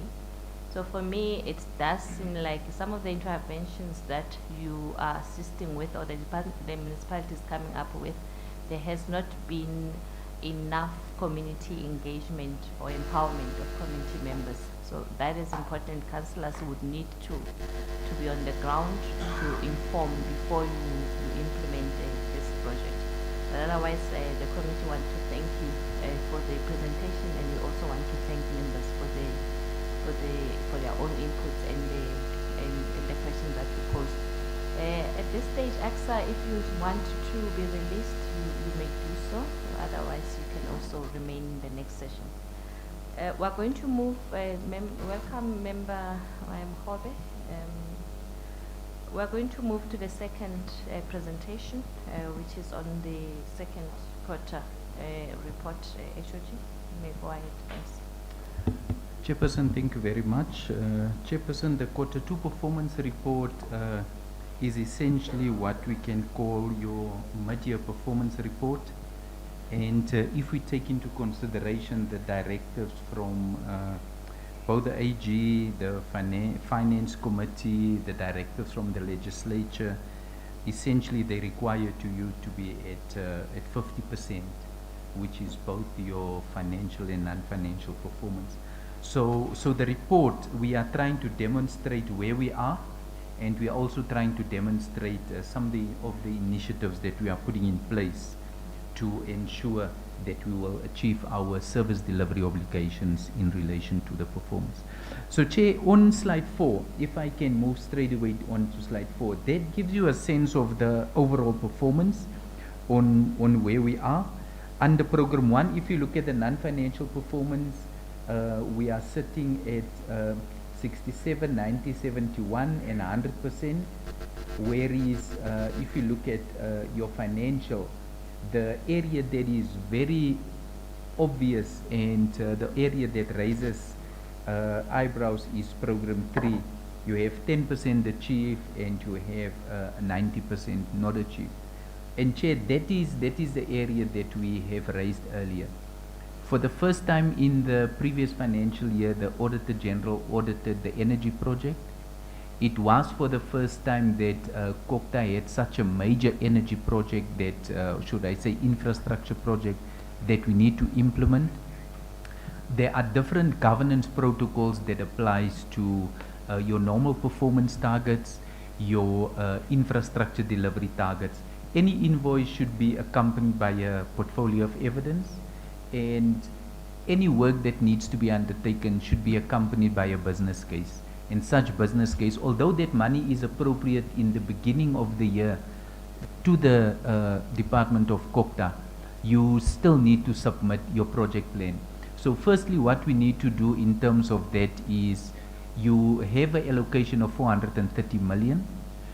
You need to get approval from the Energy Council. What will this 430 million buy? We have identified transformers, smart meters, solar high-mast lights, and we also have our open cycle gas turbines. So we then need to decide, following the discussion municipalities, what are those beneficiary communities, and do we have the necessary governance issues in place? And the provincial treasury raised various concerns. So as the HOD of the department, I felt that let's deal with the governance issues first, so that we are spot on when it comes to the AG and we are fully compliant. And that's one of the reasons, and I could say it's the major reason why you see a 10% vis-a-vis a 90% underspending. Chair, that particular picture will not give you a sense that there will be material underspending at year end. It is a cautious approach so that we are not accused of maladministration, not following the right procedures, and in the end, the AG raises material findings against the department. But we will then demonstrate how we will pick up a bit of pace. So, Chair, on the next slide, we just give a sense of, as we have indicated in the annual report, the work on the municipal financial support is continuing. Support to councillors, support to the various municipalities, particular support when it comes to work of large power users and how we need to account for those. A few municipalities that have identified serious problems has been supported, and the same would apply to your capacity development. And the same applies to your voter education. You know, Chair, voter education, you often think that it's only an area that focuses during the time when it is elections, but it's an ongoing program based on the needs of that particular community. So we go into a community, it's not a one-size-fits-all. We decide what is the key peculiar issues that requires attention, and we align our agenda in accordance with the needs of the community, following the discussions with the municipality. Chair, on the next slide on infrastructure planning and development, once again you can clearly see our focus is on making sure that municipalities improve on infrastructure spending. Infrastructure spending means you have service providers where we can create jobs in the different communities, although of a temporary nature, sometimes it is a long-term nature, but it also means that you can improve infrastructure, your sewer and your water reticulation network, and we need to get that right. By the time we request budgets from our national treasury through the national CoGTA, we need to make sure that we have plans in place to roll out the program on the 1st of July when the municipal financial year starts. We often see that the reason for the delays is when you get the funding, you only start planning on the 1st of July, and that's where the problem is. And we have seen the posture of the Minister of Finance in the last financial year, Chair. Once you have submitted a plan that you need this funding for a particular infrastructure project, by the time you get to the end of December and the municipality have not spent 50%, the minister without consultation will write to you and say, you have requested funding for 1, 2, 3, 4, you have not spent, you have only spent 30%, the minister will then take the remaining funds and allocate it to municipalities where there's a greater need. As Gauteng, our posture was that if we need to reallocate funding from one municipality to the other, let's use it in Gauteng and let's not use it in another province, because Gauteng is the biggest affected when it comes to infrastructure. If you look at the patterns of in-migration in comparison with any other province, Gauteng is by far the highest. So the need for infrastructure delivery, the need for acceleration will then become critical.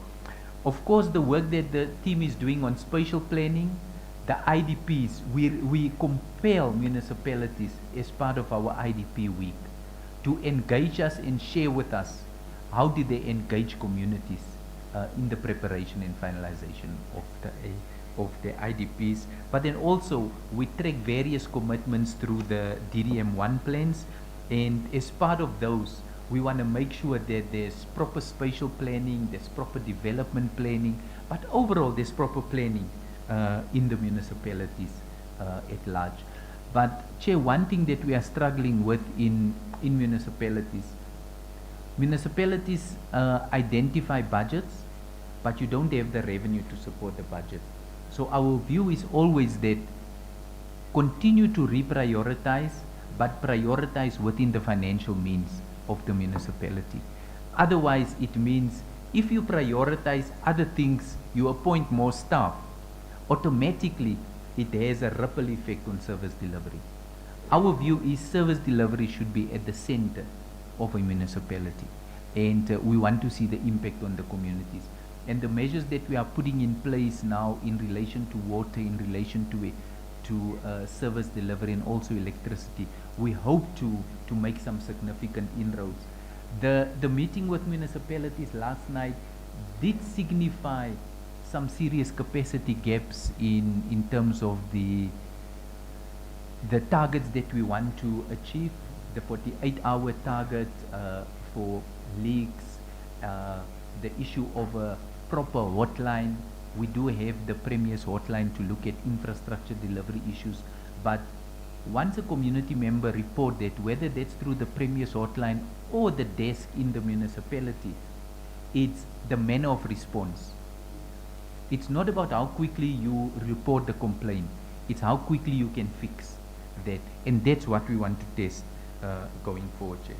Chair, as an executive summary on the next slide, we're just sharing with you that as a department under the administration program, they have all programs across has performed fairly well, with minor targets that were not achieved, but our view is always to make sure that emphasis is on service delivery targets.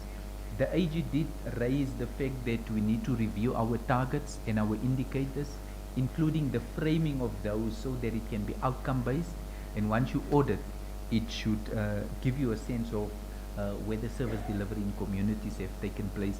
Those has been done as part of the new APP.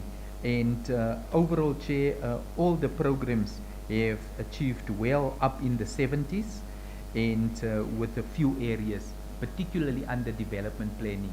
And you have seen, Chair, the very first slide on the overall performance, there was 10% and 90%, the deficit. But then if you look at the executive summary on slide 8, you can clearly see 4 targets, which was the ones in development planning that have not been achieved. Mostly relates to the energy project. So what it tells you, Chair, is we cannot pay for something if we have not achieved it. So that particular payments that we need to make to City Power, we were not happy with the portfolio of evidence. Some work has been done, and we are in the process of making payments now. So we would rather delay slightly as opposed to pay and just ensure malicious compliance. So, but we believe the systems that we have put in place, the governance processes that we have put in place, we should fully realize their target, because if you cannot achieve the target in one municipality where they have delayed with specifications, you just move that funds to another municipality, because all municipalities have challenges with electricity. If you look at the capacity in municipalities and the funding that's available, you will not realize those targets if the provincial government is not assisting. And here on the next slide, we say we want to alert the committee on some of the areas that we have not achieved. We don't want the committee to ask questions. We felt it's important that we upfront state under program 1, and we have been very clear on those, that where we are sitting with our employment equity targets, and there is a plan in place to achieve that, provided that we have sufficient funding to fill the additional vacant positions. The voter education program in program 2, we have had less sessions than what we have initially planned. On the one hand, it is as a result of budget. With the limited funding that we receive, we try to leverage on what can be done, but we also look at across the department if there are any savings. 2 key capacity building initiatives has been delayed as a result of the non-responsiveness in our tenders, the labor relations support and legal support that we need to provide to municipalities. And Chair, if we don't deal with legal support in municipalities, if we don't deal with the labor relations support, it can be expenditure that can run away with you. If you take note of the amount of cases in municipalities, cases that can be easily resolved, but without the necessary support, municipalities will just continue and continue. So that for us is key.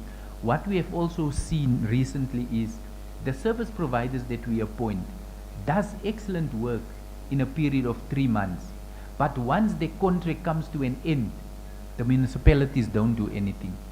So as CoGTA, we need to review what do we really want to do.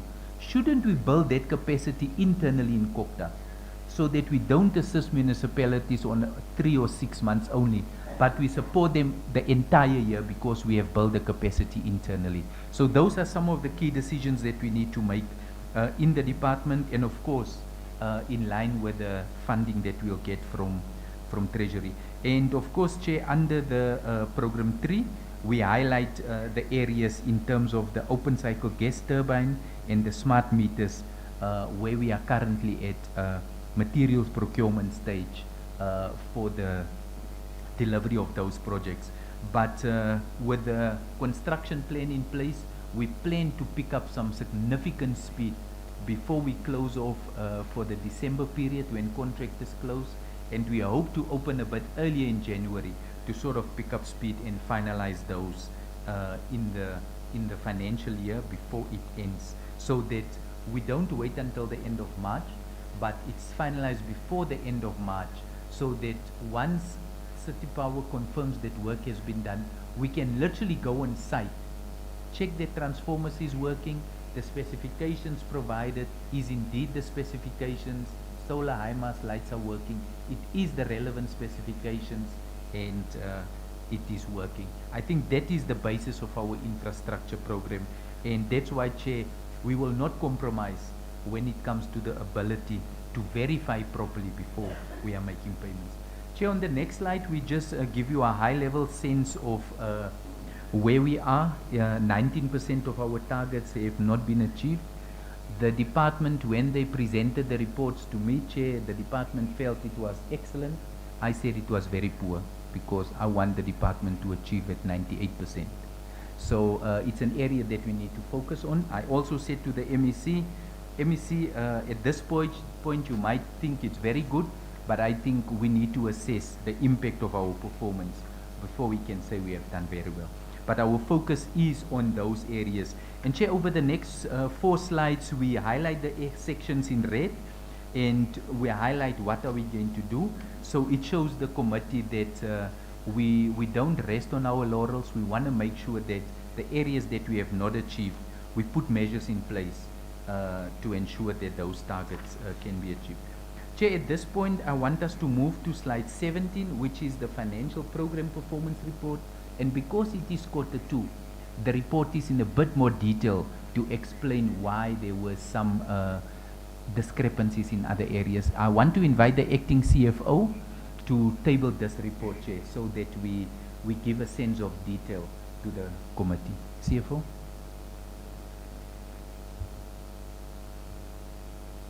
You.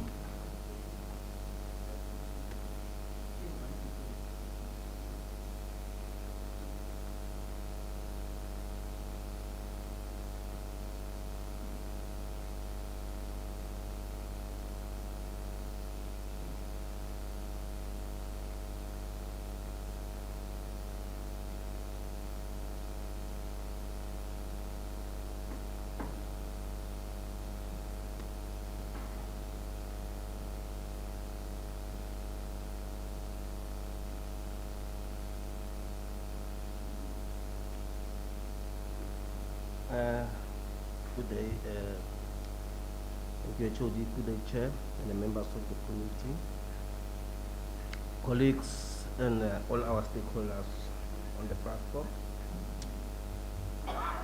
My name is Joe Matangu. I'm going to present the financial position of the department up until the 30th of September 2024, which is the second quarter of the performance half year. The department accumulatively has achieved 29% as at 30th of September 2024, of which we could not actually reach the threshold of 50%. The low expenditure is due to the delayed spending on the energy project. As the HOD initially indicated that the payments have been delayed not because of the department did not want to pay, but wanted to make sure that we do a due diligence in terms of the services that were rendered or goods that were procured by City Power in terms of making sure that the services are rendered. But the department have been engaging with the City Power to make sure that we all achieve what is due so that the payment can continue. On the compensation of employees, we have achieved almost 50%, which means that there might not be any under expenditure towards the end of the financial year, because by the 6 months period, we have achieved the 50% threshold. On transfers to municipalities is at 34%. That is because we have only started to pay municipalities or to transfer funds that are due to municipalities for the various projects, due to the fact that we cannot transfer during the first quarter of the financial year, which is the last quarter of the municipal financial year. So that's why we have decided, because at the end of the day, they should have to request rollovers for those funds that have been transferred in their last quarter of the financial year. That is why we transferred in the second quarter of our financial year, which is the first quarter of their financial year. On goods and services is 13%. That's what we have spent up to this at 30th of September. As mentioned, that the NH project has been delayed a bit. On machinery, it was sitting at 8%, while household is sitting at 65%. On our administration, as a department, we have achieved 52%. We still have 78 million to spend on local governance, which is a the core project, program of the department in terms of service delivery. We have achieved 51%, which we still have 136 million to spend. Development planning, we have only achieved 10% for the period under review, and the amount is very low due to the fact that the energy project is moving very slowly, as mentioned by the HOD and explained further.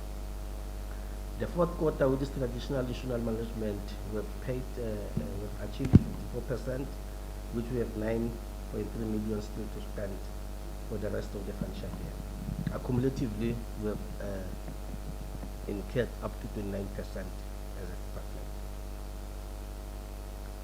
On economic classification, compensation of employees, as I indicated earlier on, is 50%. Goods and services was sitting at 13%. Transfers to municipalities at 34%. Household 61%. Machinery 8%. Accumulatively, the expenditure that we have incurred up to the 30th of September is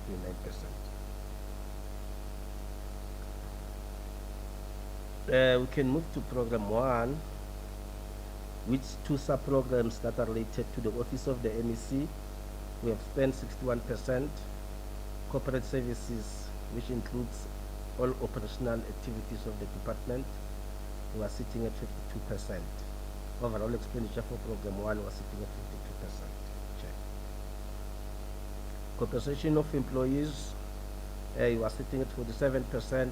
Goods and services 63%. Household 78%. Machinery it's 8%, and it's 52% for the program on economic classification.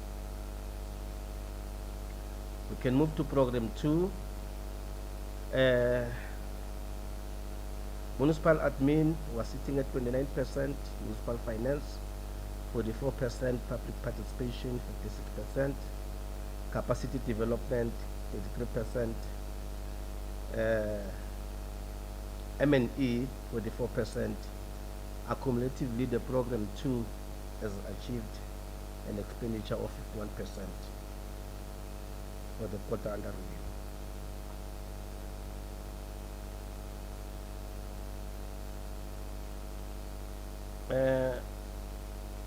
We'll move to program 3, which is development and planning.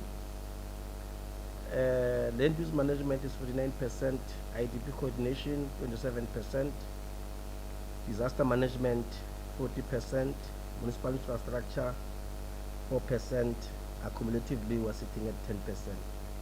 The municipal infrastructure program is where the funds for the delivery of the energy response plan has been allocated to. That is why it's currently sitting at 4%, which accumulatively translated to 10% for the program. Then on compensation of employees for the program, compensation of employees is 45%, 4% on goods and services, and 34% on transfers. Chair.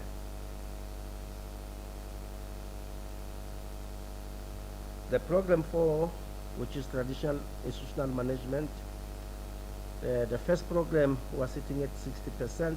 The second program, traditional resource admin, was sitting at 52%. Rural development, we haven't spent anything yet by the end of 20 September, but the fourth sub-program was sitting at 35%, which ultimately translated to 54% expenditure for the program.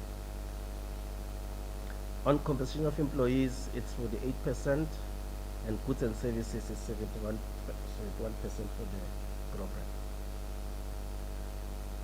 These are the transfers to municipalities, as I mentioned earlier on, that we have only transferred 4.1 million up to the out of the 12 million that has been allocated to these various municipalities for various projects, and we are still left with 7.9 million to transfer, which was sitting at 34%, with reasons that I've earlier indicated in terms of the period and the payment schedule for transfers to municipalities. Revenue collection, the department is actually not a revenue generating department due to the services that we render to the province. However, in terms of the budget that we have set aside to collect for the department, it was 416,000, but the department has over collected towards up to 575,000, of which we have collected more with 159,000. We are sitting 128%. So it means all our data have been we have actually improved in terms of the collection target. But the department doesn't have any more revenue resources where we can be able to budget more money to what we are going to collect, because we are not a revenue generating department.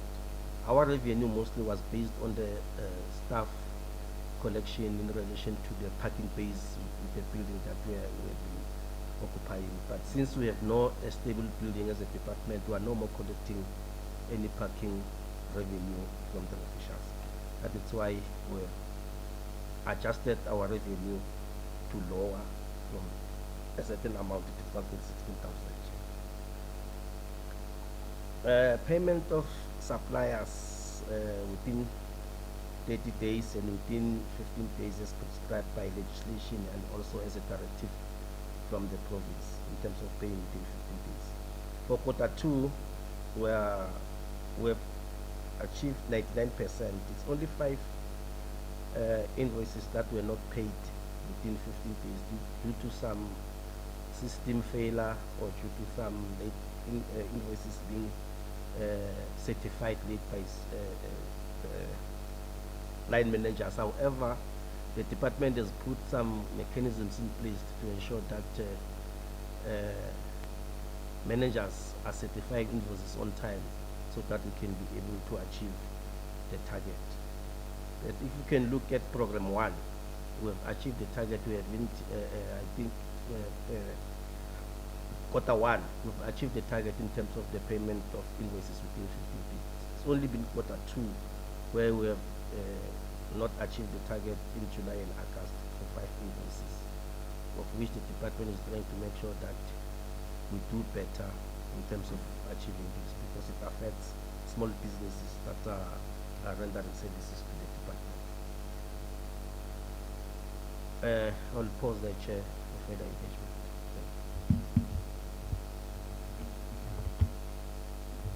That concludes the Q2 report. Chair, there is the responses to questions, but the committee can guide how we move forward. Thank you very much, Acting CFO and HOD. Yes, I was going to also mention that there is a part that we skipped on the responses. So maybe before we allow members, we'll request that you respond to that. Thanks.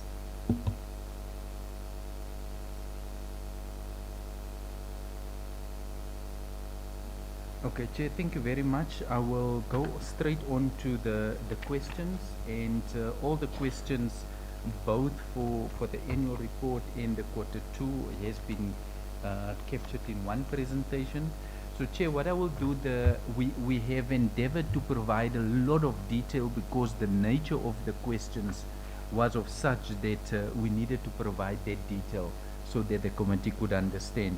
We have structured the responses into programs, so the very first questions relate to program 1 and all falls under the finance and human resources area. Colleagues, we just saw the presentation now and I see it's gone.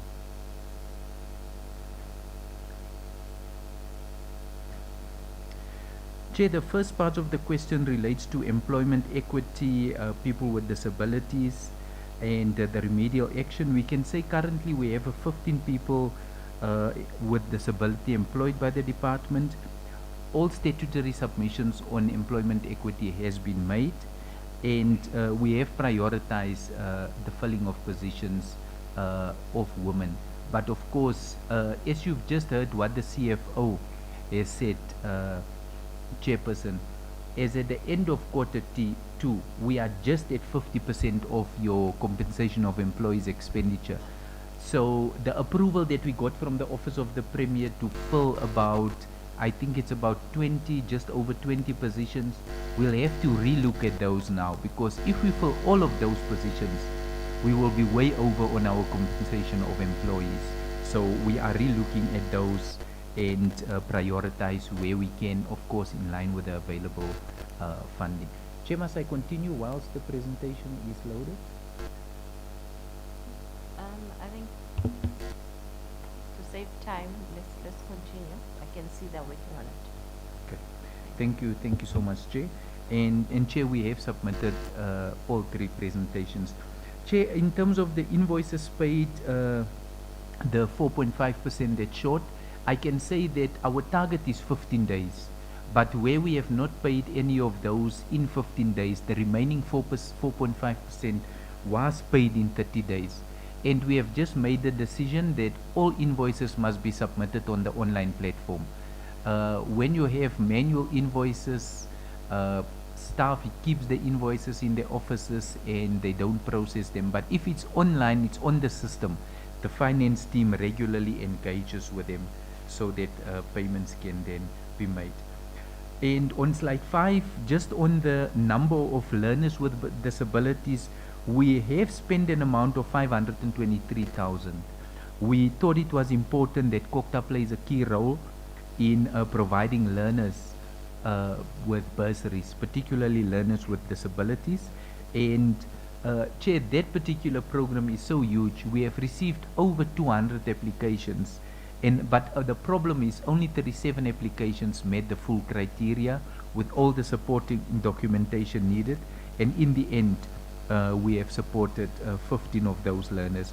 Where we receive additional funding, we will also make sure that a portion of those is then given to people with disabilities. Chair, on the next program, which is on slide 7 onwards, I think the key questions there relates to the single system of local government that we need to focus on. Chair, that particular area, I know the Western District Municipality and Citibank District have reported to the MEC they want the powers back. And Chair, it's not as simple as just giving the powers back. It's a process that's regulated by the Municipal Demarcation Board. We have appointed a project manager now to oversee the process. We have asked municipalities to identify staff that is well versed with the principle of a single tier system of local government so that they can inform the capacity assessments to be conducted by the Municipal Demarcation Board. We plan to invite the Municipal Demarcation Board to the Premier's Coordinating Forum where that process can be explained. But municipalities need to demonstrate the capacity that they have to fulfill the function. based on the capacity assessment outcome, and it is conducted independently, Chair, so it's not even conducted by CoGTA ourselves. Chair, there was a question on the issue relating to the work that we are doing with the CSIR, the Gauteng City Region Observatory, and the University of Johannesburg. Chair, the Gauteng City Region Observatory was established through a joint partnership with provincial government that is led by the Office of the Premier and the University of Johannesburg and the University of Wits. With that program established with the necessary research capacity, necessary data analytics, and also smart technology, we felt it was important that with the amount of money that you need to ring fence for research, that let's rather foster partnerships with partners already identified by the Office of the Premier. The Council for Scientific and Industrial Research is a project that is currently in the Department of Roads and Transport. There's a commitment underway with the Department of E-Government. So it makes business sense, Chair, to go and reinvent the wheel and not partner with those institutions. The different service delivery programs that we want to implement, the different programs in water and infrastructure that we want to implement, we want to leverage on those existing partnerships because it will be more cost effective. But whilst we're looking at those partnerships, Chair, we must also make sure that we follow proper governance controls and we do not have challenges. Under your municipalities, when it comes to the capacity to look at data enrichment and large power and water users, Chair, if your data in the municipality is not correct and up to date, you cannot collect revenue. If we assist them with the large water and large power users, they can improve revenue.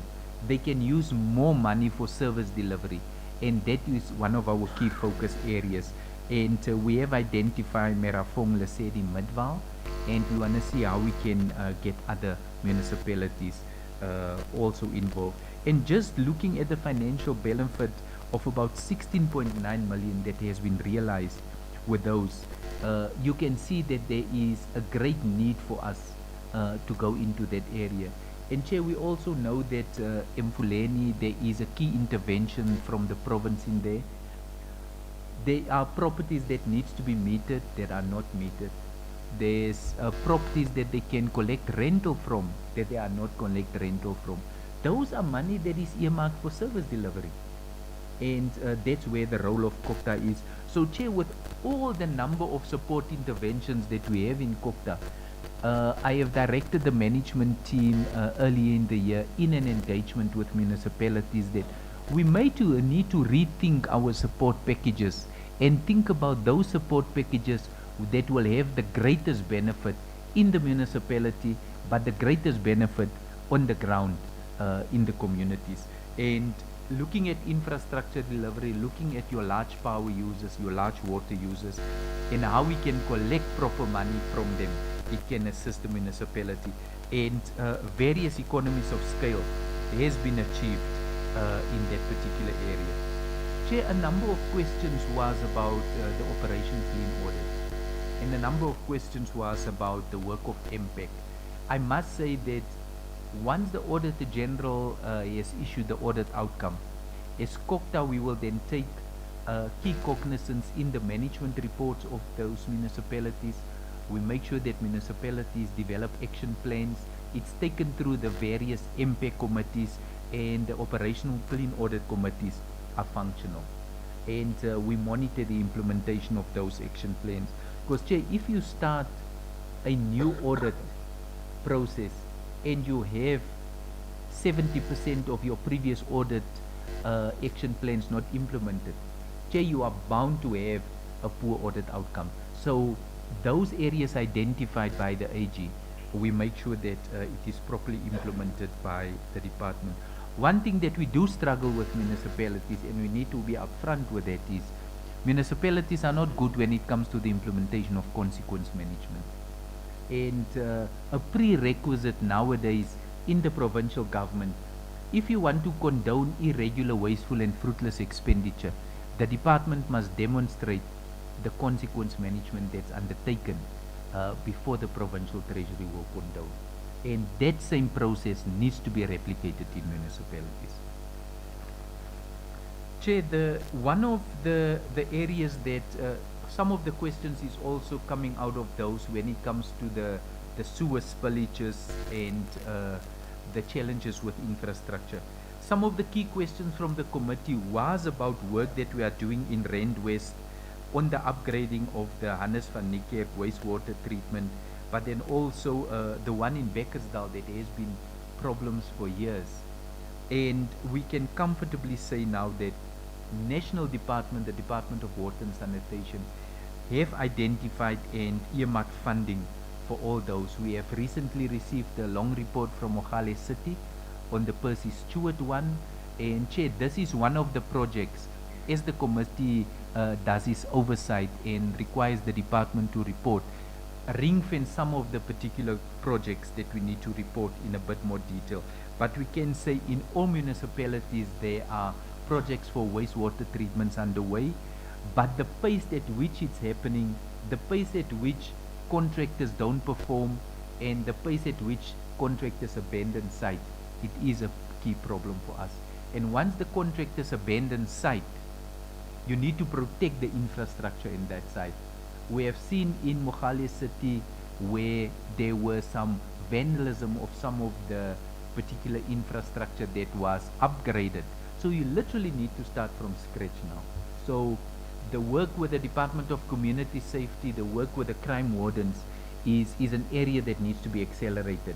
We have also now ring-fenced a meeting on crime prevention initiatives every Tuesday with MMCs for safety, with the hope that we can improve that. And key in our infrastructure, Chair, the benchmark of 8% budget for maintenance has not been achieved.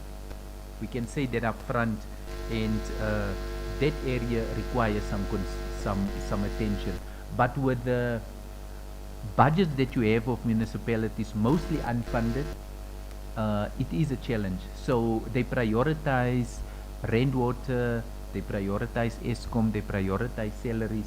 But then there's other unintended consequences and expenses that can be managed. Your legal fees, your labor relations fees. I feel often if we are not hard and strict enough, we spend money on attorneys that can be avoided. If you know as a municipality you do not have the supporting evidence to go and fight a matter in court, why would you pay 2 million rand to go and fight a matter in court? Why don't you have an agreement? If you are wrong, let the person come back to work. If you don't want the person, let's agree on how we're going to remove the person. But let's not use the courts to fight these battles. That is a big problem for us, Chair. And that's why we believe that the service providers that we appoint, shouldn't we rather as CoGTA have that capacity internally so that we have that ongoing support throughout the year and not only 3 or 6 months of the year.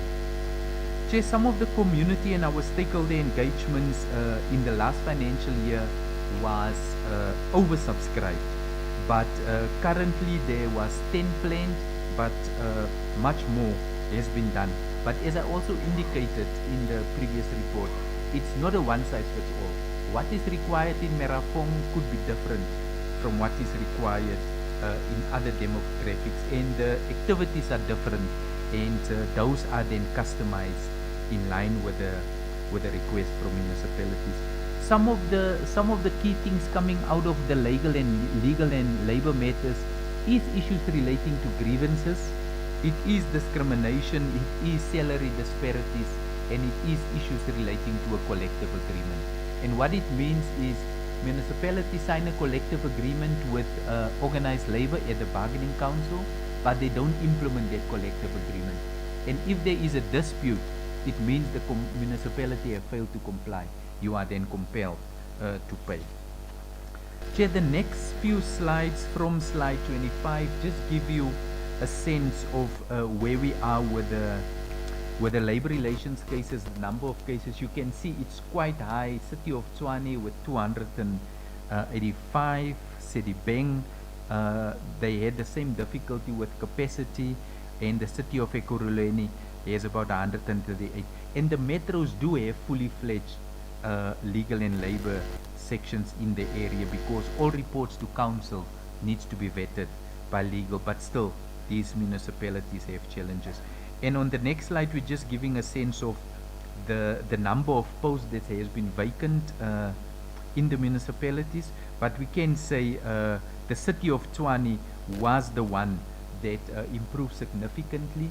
Theirs was completely the opposite. They only had one that was the city manager appointed. They had 9 senior management vacancies.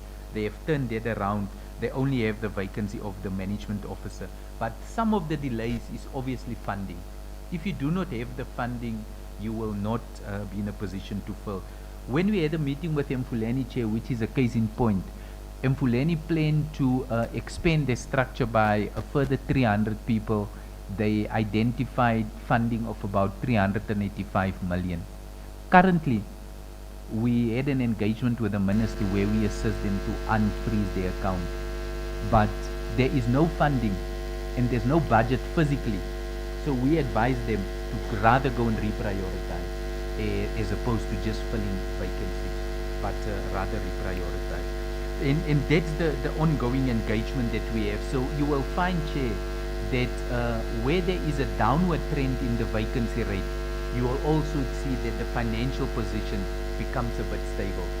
Tshwane is not out of the woods yet, but if you look at the staff that's been appointed, if you look at the reduction in the cost to rent water and Eskom, there has been some significant reductions. If you look at Ekurhuleni, you can see there is some significant reductions in Eskom and rent water. But if you look at the other municipalities, you can see why the vacancy rate is high, and you can see why there's challenges in funding, because you do not have that particular funding. So compliance with the municipal staff regulations. And Chair, municipalities struggle to keep staff. They struggle to find the right skills because you need to pay them in line with the grade of the municipality. You often find that they pay them at the highest grade. You need to seek approval from the minister.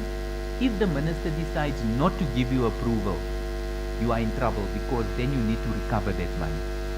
And municipalities cross-compete for positions. Midvaal being the most viable.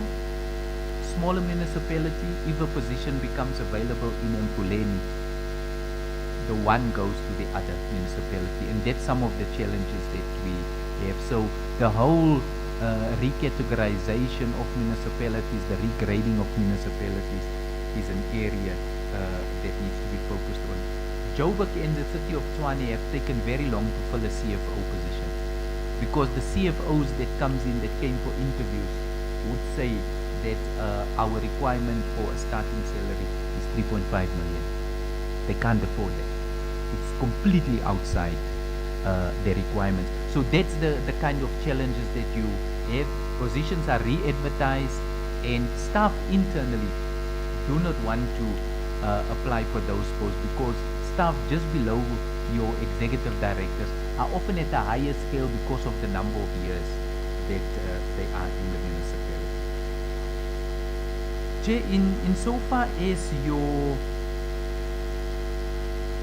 critical positions are concerned, we monitor that on a monthly and quarterly basis.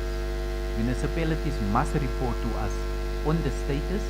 If a post has been advertised, we even now want to ask them, give us a roadmap. If the position becomes available as at the end of September, the funding is there already.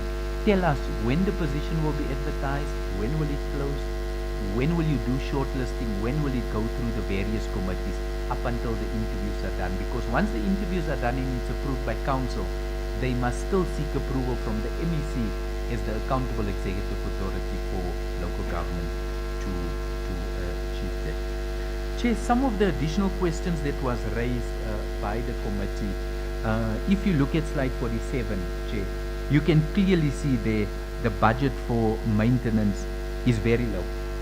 If you look at the state of our current infrastructure, if you will receive a report from the Department of Water and Sanitation on the state of our wastewater water treatments, you can really see that this is a drop in the ocean. based on the funding that you really need to earmark. Under Section 139, Chair, there was a question on Section 139. The full provincial intervention on Empuleni was uplifted by the Executive Council, but there is still a financial recovery plan in place. We have recently reviewed that with National Treasury, and it's towards its tail end. And we have also now started with a provincial intervention. And I'm using the word intervention cautiously, Chair. That intervention is a Section 154 intervention, where all provincial government departments, like in Merafong, goes into the city and see what is there that the municipality is supposed to do that they cannot do. Cleaning of illegal dumping sites, assisting with potholes. Those are some of the areas that the provincial government would need to assist with. But in terms of Empuleni, the financial recovery plan is still underway. And Chair, it would be useful to, at some point, go into more details on the infrastructure, because it's quite a vast program. The support from CoGTA, but the requirements from CoGTA is so huge, because in the end, you are required to literally manage that project in the municipality if you don't have a proper implementing agent. It's for that reason that we advise municipalities, let's use some of our agents that's appointed by government or established by government, as opposed to going outside, and you will have some of the key challenges insofar as that is concerned. Chair, I must just say that if you look at the billing issues over the next few slides, the uptake based on the escalation in Mogale City and some of the other areas is as a result of the work that we are doing. The issue of water and electricity, those, if municipalities can do that well, that will give them significant revenue. But with water, you have over 40% of water that's been lost. So you need to fix non-revenue water. We know with electricity, you have the electricity tariffs. We need to do comprehensive cost of supply studies, but the tariffs charged by NERSA, those with municipalities, you need to make sure what we charge residents is then in line, but also cost effective, that you don't make it unaffordable for residents, so that the municipality can generate sufficient revenue. If they can generate sufficient revenue under electricity and water, your property rates and taxes, where they have properties that they rent out, they account for the rental, you can actually expand your 8% into the maintenance of your infrastructure, significantly so. But those are significant gaps in the municipalities, Chair. The metros are doing far better than the local municipalities, and your district municipalities are primarily grant funded. So most of the district municipalities, you will find often their expenditure is always at about 99%, because most of their funding comes from grant. One key area that we have across municipalities that's a problem is the issue based on what Member Yaga said earlier, is you can implement restrictions, but if you don't look at applying those restrictions and implement penalties, you're not going to get it right. The same applies to crime, the same applies to lawlessness, and the same applies to various other offenses.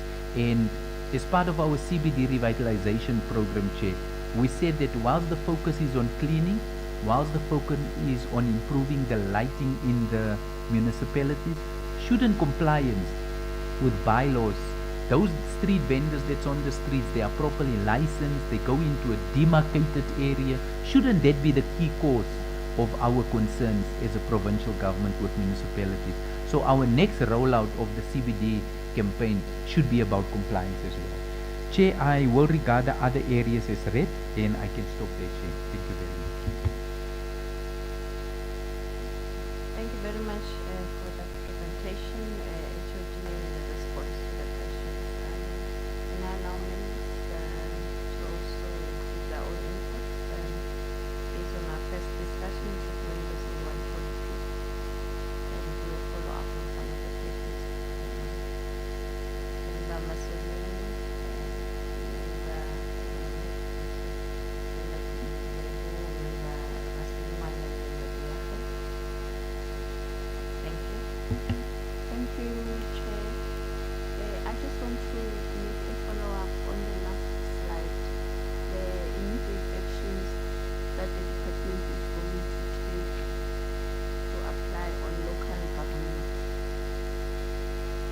I don't see, I see the amounts, but I don't see any timelines attached to that.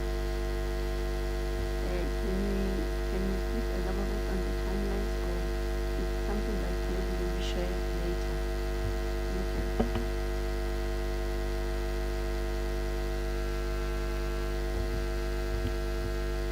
Thank you, Chair.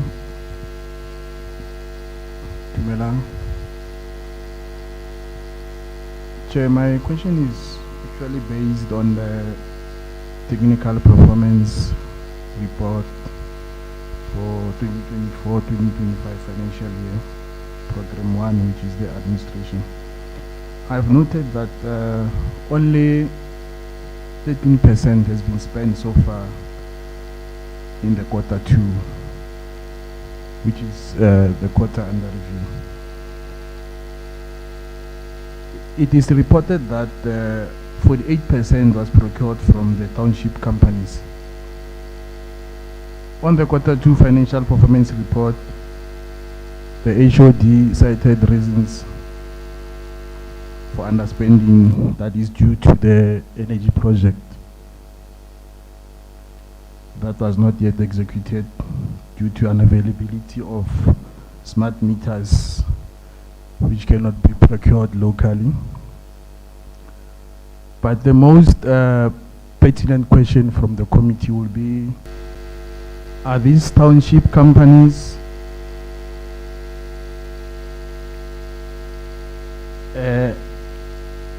given or awarded projects which are actually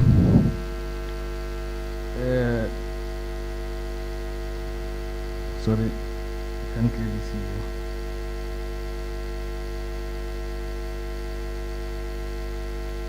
Okay.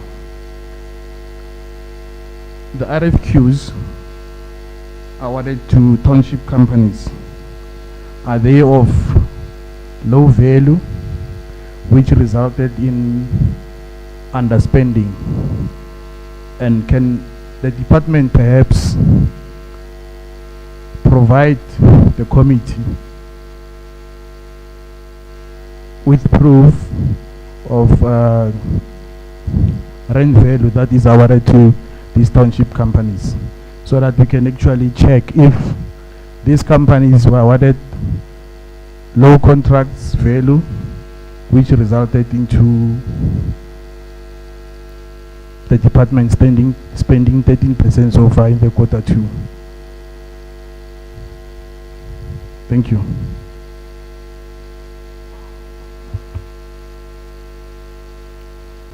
Thank you so much, Chairperson. Also want to take this opportunity to welcome the report or the responses from the department. I think, Chair, mine is just to also just table over and above the responses that we received with regards to the coalition governments in our municipalities. I think we've recently seen in Mogale City the changes, we've seen in City of Tshwane the changes. We have also seen in the City of Johannesburg recently the changes that have taken place. And also taking into account that with all these changes, there's changes in leadership, there's changes in MMCs that are supposed to be, leading service delivery programs to ensure that services are delivered to the people, to the different municipalities.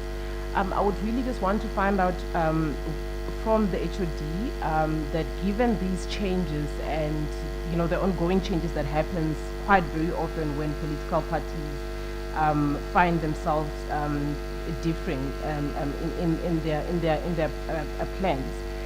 What is the Department of CoGTA doing to assist these municipalities? And in light of all the challenges that we've seen in the municipalities that I just highlighted, if the HOD can please just share specific plans in terms of how they plan to stabilize municipalities, because from 2021 it's been ongoing and we can't shy away from stating the fact that it really does impact the communities at large. It's actually the communities that when there isn't any MMCs, when there isn't any mayors, feel the patch in terms of the services that is due to them. So if we can just please get a proper plan in detail that obviously the Department of CoGTA has put in place to ensure that going forward we have stable municipalities. Thank you. Thank you, Chair. Sorry, my question to the HOD really relates to the equitable share, how it is calculated, and what census is used to do that calculation. The reason for that is a municipality like Johannesburg or equivalent Tshwane, they are going to require far more assistance because of the in-migration from other provinces, etc., as people are looking for opportunity. And that ultimately impacts on the ability of the municipality to then deliver services to its residents. We know that irrespective of where people are coming from, they do need basic services, whether it's a standpipe, a level 1 water connection, or some level of electricity, etc., just to ensure that our children, all children, have equal opportunity and access to proper education, etc. But then also, to what extent can the province assist municipalities in dealing with illegal connections? And those illegal connections are very often stem from informal settlement as a result of the influx of people to the metro areas looking for opportunity. So really the question is, my proposal or my submission is twofold.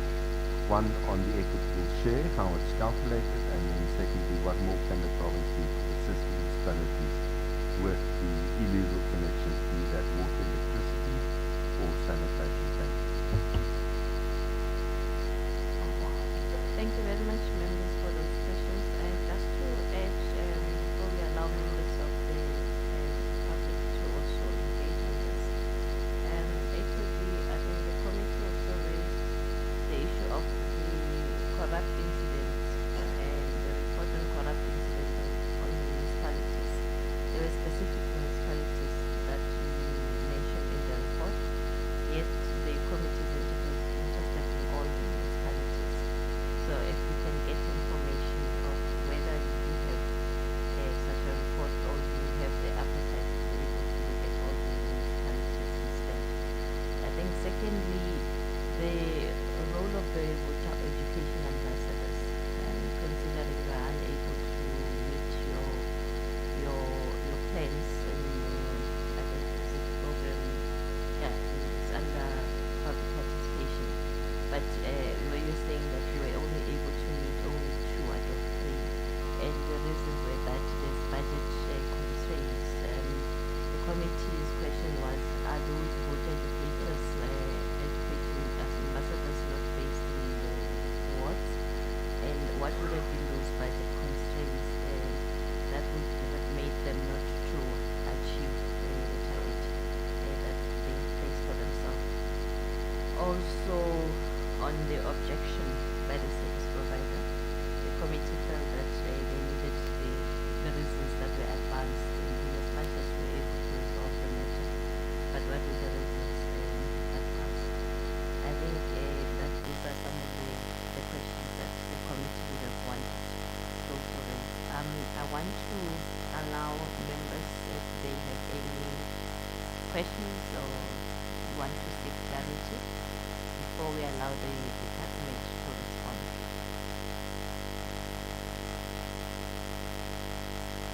Okay, I don't see any hand, and I have to allow the department to respond to that. Chair, thank you very much for the input and the questions. On the report, Chair, let me start with the first part of the information. Chair, we can provide a list of companies, township companies that we have supported with the amount of each. So maybe before, when the committee would deliberate on the report afterwards, if you can give us maybe within 2 to 3 days, we can provide a detailed list of those. So that is available. But Chair, you will find that each and every quarter it differs, because it depends on what was earmarked for procurement of goods and services during that particular quarter.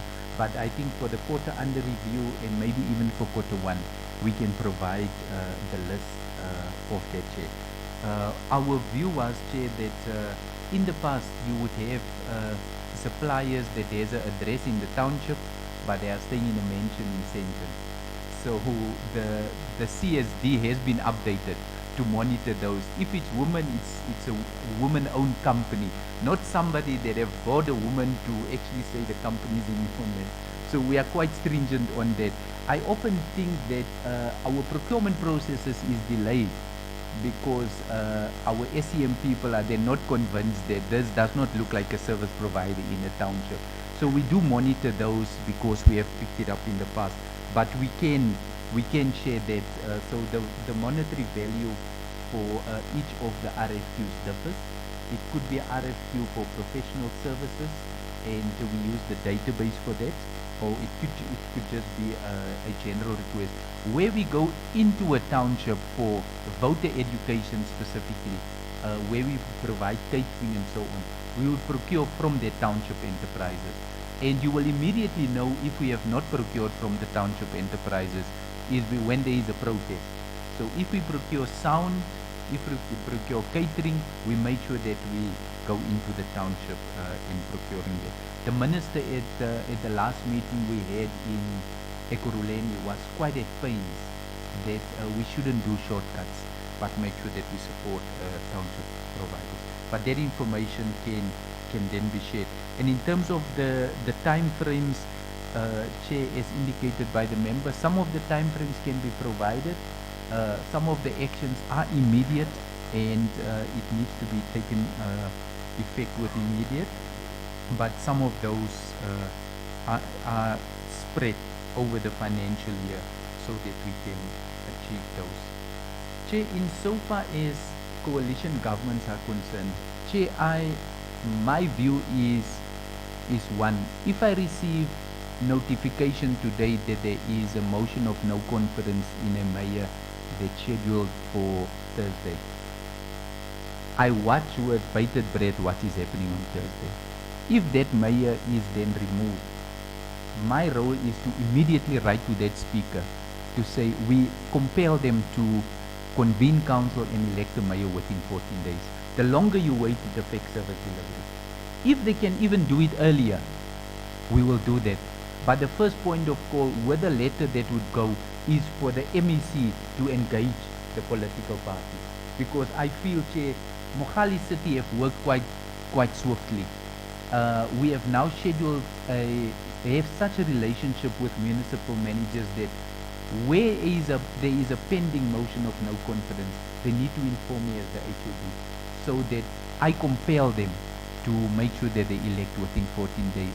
And on the 14th day, if they don't elect, on the 15th day, the MEC is in that municipality. Because the longer we wait, service delivery problems that escalate. So that is our view when it comes to that, Chair. And also, Chair, looking at the plan that we want to stabilize, there is ongoing engagements between the MEC and the Troika leadership in municipality. This is outside the normal structures that we convene in terms of our intergovernmental relation structures, where we build relationships and say we know political parties, we do have our agendas, but it's in the interest of service delivery. And with municipalities being at the cold face of service delivery, minimal disruption for us is critical. We have seen all the municipalities are governed by coalition governments, but all of them have been pretty stable. Even the most problematic ones in terms of functionality, performance, Merafong, Empoleni, all the others, we have been pretty stable when it comes to council engaging. And if you look at the functionality report on the functionality of council and all the structures, all of them pretty much are fine. We were concerned with Tshwane, and it is for that reason that as soon as it will emerge that there will be a motion of no confidence, all the discussions already happened behind the scenes that proceed with what you need to if that's the case. Our view is within 14 days as the provincial government, we need to take action if there is no activities made. And that is where our views are. Chair, the issue of the equitable share has made headlines. With the undercount, whether they call it an undercount in the census or so, it has made headlines. Some argue there could be about a 25% undercount. Whether that's true or so, we don't know. But even the quality of life survey that was recently launched by the Gauteng City Region Observatory signifies that we need to review the funding model in local government. So the current census is utilized for the equitable share. There are some engagements underway at the national level to review the model for local government. They are under discussions underway to look at which areas are mostly affected by immigration. It's areas where you don't see at face value, but if you look at service delivery on the ground, it is affected. So currently that's where we are with that, Chair, and it's a discussion that is underway. Chair, illegal collections was a key part of our Energy Expo and the Energy Indaba. Illegal collections is a key part of our energy project now. But Chair, if you do your inspections, we had photos last week in our energy meeting. Just looking at those connections, you would thought those are legal connections. But you need to go into deeper, but to see there is illegal connections. So there is a drive to look at that.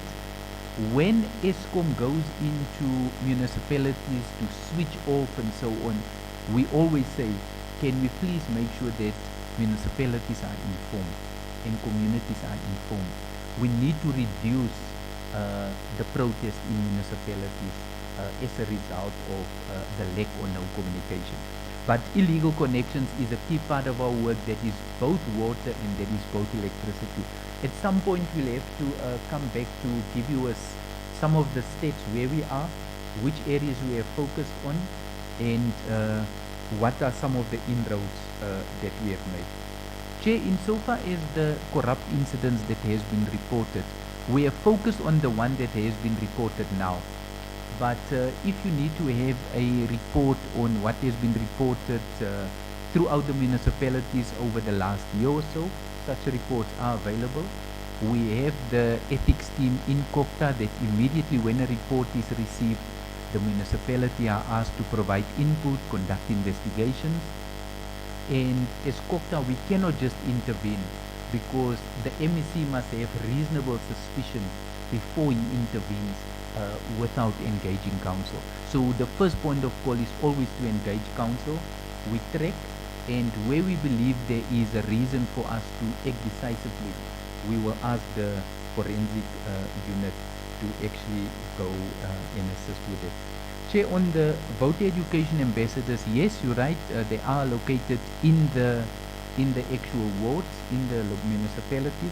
But when we conduct these campaigns, where the department goes in, we invite various stakeholders, it's a day campaign, the funding for those has been exhausted. Whilst we're trying to leverage on the available funding that we have, looking at community halls, using municipal facilities, there is only so much that you can do. So that is the funding that has been exhausted. Chair, the objections by the service provider, our view was that the person that was involved, and that is what our investigation revealed, was that the person was previously employed at the university.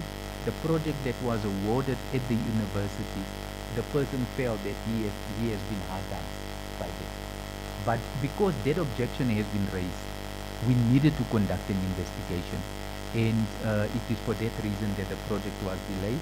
The person was engaged, the investigation was conducted, the outcome of the investigation was finalized, the person was engaged, and I have signed off the letter of appointment for the process.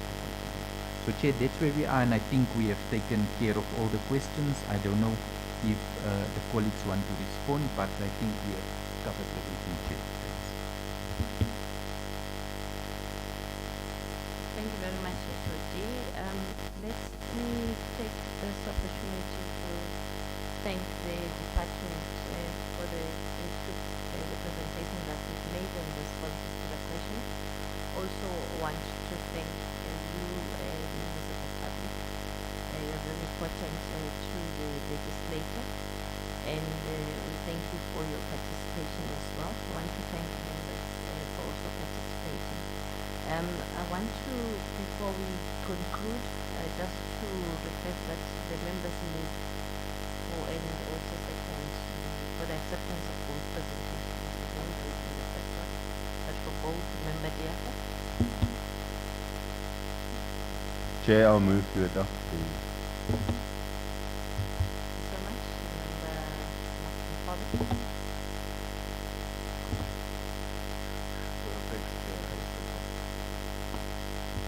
Thank you very much. So we are going to move to the last item so that we can conclude, which is the date of the next meeting. The date of the next meeting, members, is the 14th of November 2024. It's going to be held in the mayoral chamber in the Western City Municipality. You will receive your invitation. It's on the FIS stakeholder, there's a stakeholder meeting, and the topic is on the role of the Gauteng Department of CoGTA on energy crisis response and intervention